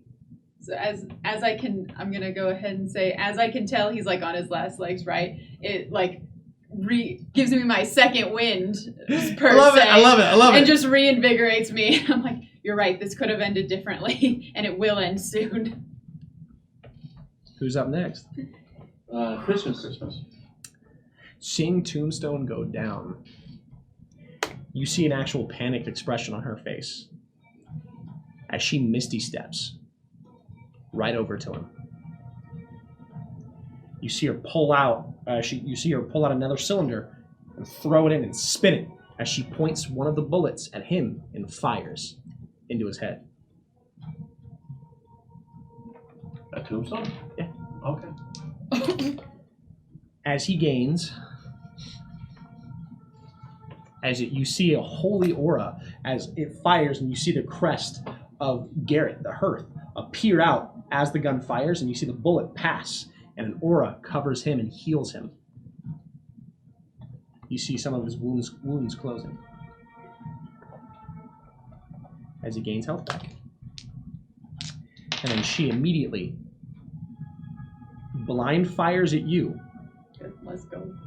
and takes her multi-attack and fires 5 more bullets. Good, let's go. So, first off, she's shooting at you. Does a 15 hit. No. Okay. Next to you, 18. Yeah, that good. Next at you, You still have shield, right? natural 20. Or, So it should. actually, do I still have shield? Yeah, you have shield through. Yeah. Yes. Turn. To Okay, till then. your next turn. So it should be 20 then, so she must have. Yep, misses. So crits you, and then so that's 1, 2, 3, 4, and she pulls back and then fires it. So with one last bullet, she fires at you. Good. Yeah, with the last bullet. Perfect. Hey, Pika. Pika She Pika. Good. Give it to me. So she hit you, right? I have no idea. Yeah. If she exceeded a 14, she She hit me. Yeah. You take 19 points of damage. Okay. It's not bad. You take 11 points of damage because I can't roll high when critting. Oh no.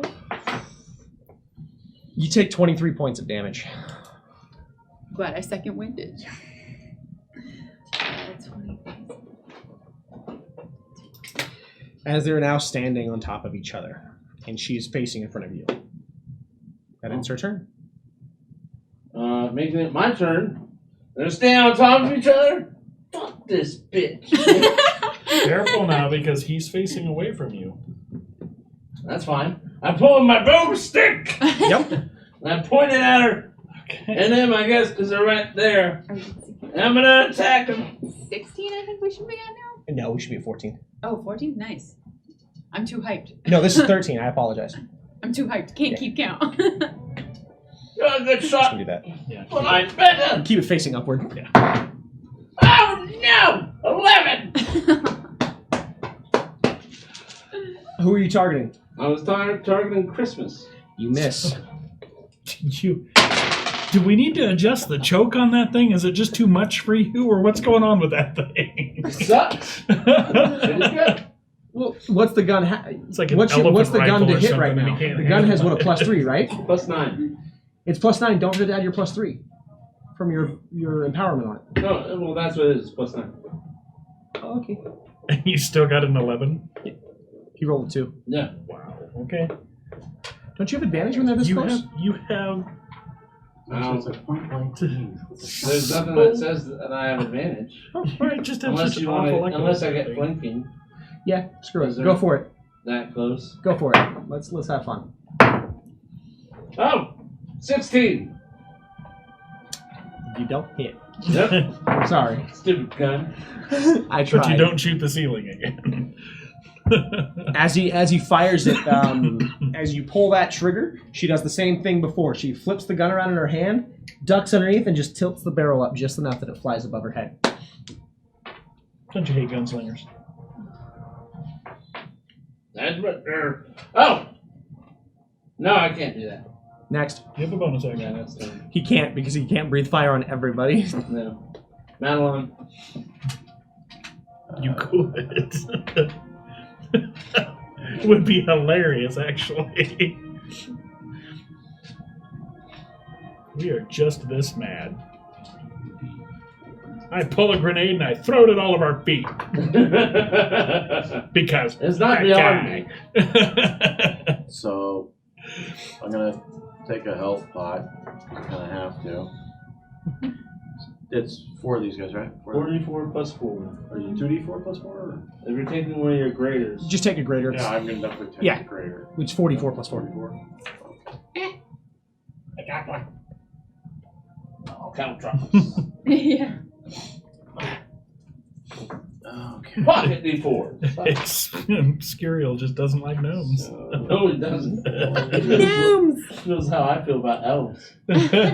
so I got 10 plus 4, so that's 14. Nice.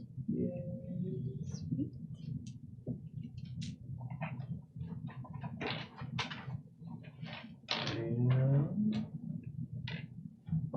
I'm going to, because they're so close, I'm gonna Misty Step Away. away Bonus from action. them. Misty, step away. 100%. You turn into mist, slither away, and appear where you want within 30 feet. Okay, yeah. Yeah, basically just kind of back up Are and you go still away. levitating? Yes, he is. He has it. He's Yeah, so you floating can go 5 feet. anywhere. He's floating 5 feet above the ground, so he's just. Yeah, I'm trying to survive her. But because Misty Step is a teleport, they don't get the chance to attack. Oh, I'm sorry. I forgot something. Magic! She cast a spell. Oh, yeah. So did he. Yeah, I did Misty Steps as well, too. Spells all around. All right. Fireballs. Everything within 100 feet stops as time slows to its halt for 2 turns. Well, then. Oh, and So then just knock I it do off the the So turn. just nothing happens for 2 turns? Yep. So now we're just going to jump ahead and say Just this in is, our little bubble? now it's turn 11. Everything And then else is the I still same. have the, what was it, the MILF arrow? No sense Yep. in there. The acid So, arrow? The So- damage would still take. The So how damage much is- damage? It matters because it So- would have happened before he got healed. It was 2d4. 2d4. Roll it. This matters very much. Yeah. 4. Okay, It was close, but not that close. Yeah. I'll be honest. He was at 1 health when that hit. So sorry. He was at 5 health and he did 4 damage. That's why I was like, you have to roll. Yeah. Because you could have just outright killed him. So yeah, time stopped for around 12 seconds. You all were aware of it. Everyone was. Everyone was confused, wondering what happened.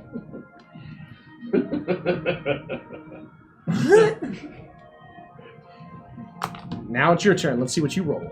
Boom! Oh, that's relatively low. Some strong opinions there, Obscurial. Strong I convictions. feel ya. I hate those. I like Almost as much playing as I hate them. artificers. I want to play one and just like, I want to play an elf and deliberately just have no drive to be in a hurry for anything. Yeah. Like, I've got You 500 cast years Zone of to learn to be a Truth smith. within a 60-foot circle. No lies can be told within the circle. So everyone within 60 feet, which is everybody, can no longer lie.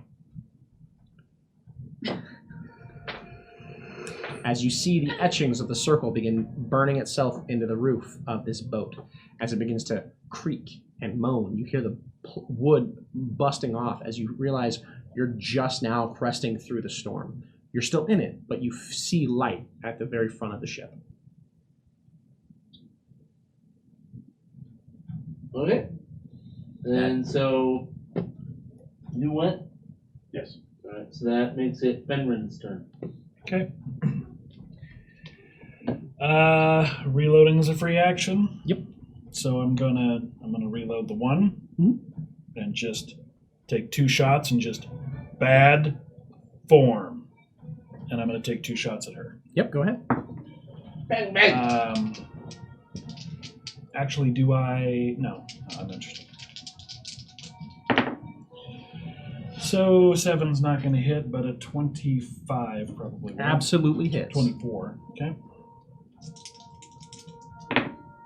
And I Yes. didn't add it last time, unfortunately. 9 plus the damage I didn't add last time, so 4, so 13. 13. Bonus action, I'm just going to stand there and catch my breath. He is also a fighter. So that goes me. Okay. And reload the other pistol. All right. This one's reloaded and shot twice. Reload. Which makes no sense, but it's a free action. Who's next? Tombstone. You see Tombstone stand up as he kind of begins rolling his shoulders. He takes his shield, and you see him throw it down. As he just looks at all of you. Well, it seems I won't be getting out of this alive. Neither will you. As he puts the sword in his hand, and he begins chanting a prayer out loud. As he begins calling forth for his deity. And that's it. His deity's alive. He can't do that. Is that a spell? Well, Alex, he it's a doesn't spell. think it's a lie. So he cast a divine intervention. Okay. I rolled an 8. What does that mean? It means it goes off. Oh. As he does, you see holy pillars of light slowly begin drifting down, encasing him and her in light. You see him get ready to swing with a grin, and he says, "It seems today's my day," and they're both gone. No! As combat now ends. Okay. Yeah.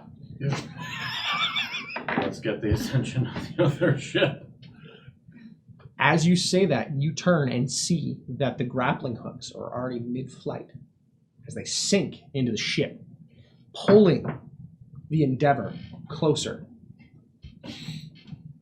You see the captain jump up and fly out and begin flying towards you guys with rope in hand, and he throws it over. You best be getting on board. This ship gone crazy. Well aware. Time to go. I'll pick up the short ones and start running. Yep. I Do can it! Run it all down! drink a healing potion while we're running because I'm. Yeah. My turret starts going berserk and starts burning in every direction and like self-destructive. You guys get on board. Just runs downstairs. You hear the and chains. You hear him disengage the chains as the grappling hooks let go of the Red Empress. And you guys begin fighting your way back through the storm. What in the hell happened? I said take out the repulsor engine, not blow the damn thing up. I was warned that you guys had no idea what collateral damage was, but in God's name, what the hell did you be doing? The boat hit a titan. No, yes, the Titans! It was The a Titan. Titans! A titan? You mean a giant rock titan that generally isn't up at this high? They're not that big. No, that's our squad name! So you blew up the goddamn Red Empress. Don't listen to Bubbles. And that's what it takes! He's, We get the job done every time! The he boat was, just struck so you know, hitting the head as we were going on it. I don't think he remembers You anything. guys look like you done fought a war. The descent of the Red Empress was not our doing. something. An extra security something. I'm adorable! Tombstone. Tombstone and Merry Christmas were both there.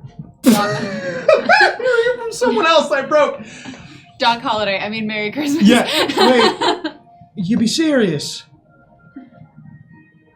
Well, shit, and I imagine you didn't get nothing then.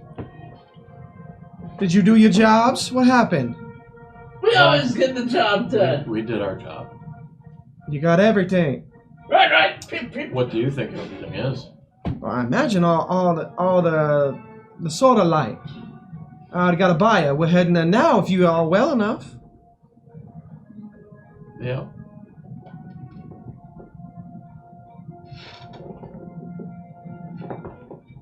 Throw the friggin' collar overboard that she's been wearing. I'm gonna jerk it off of her neck. Well then. That's a good idea. Yeah, it's all in the orbital. Well then. As you see him fly up and fly over the wheel as he spins it hard right. I bet it's time now that we head back to Queens Bay. We got a buyer to go find. As ends the story. As you all hear We a book retire. close. Cool. As an elven bard looks around at everyone at the pub. And that is my story of the Skies of Sordain. At least for now, that's all the stories I have.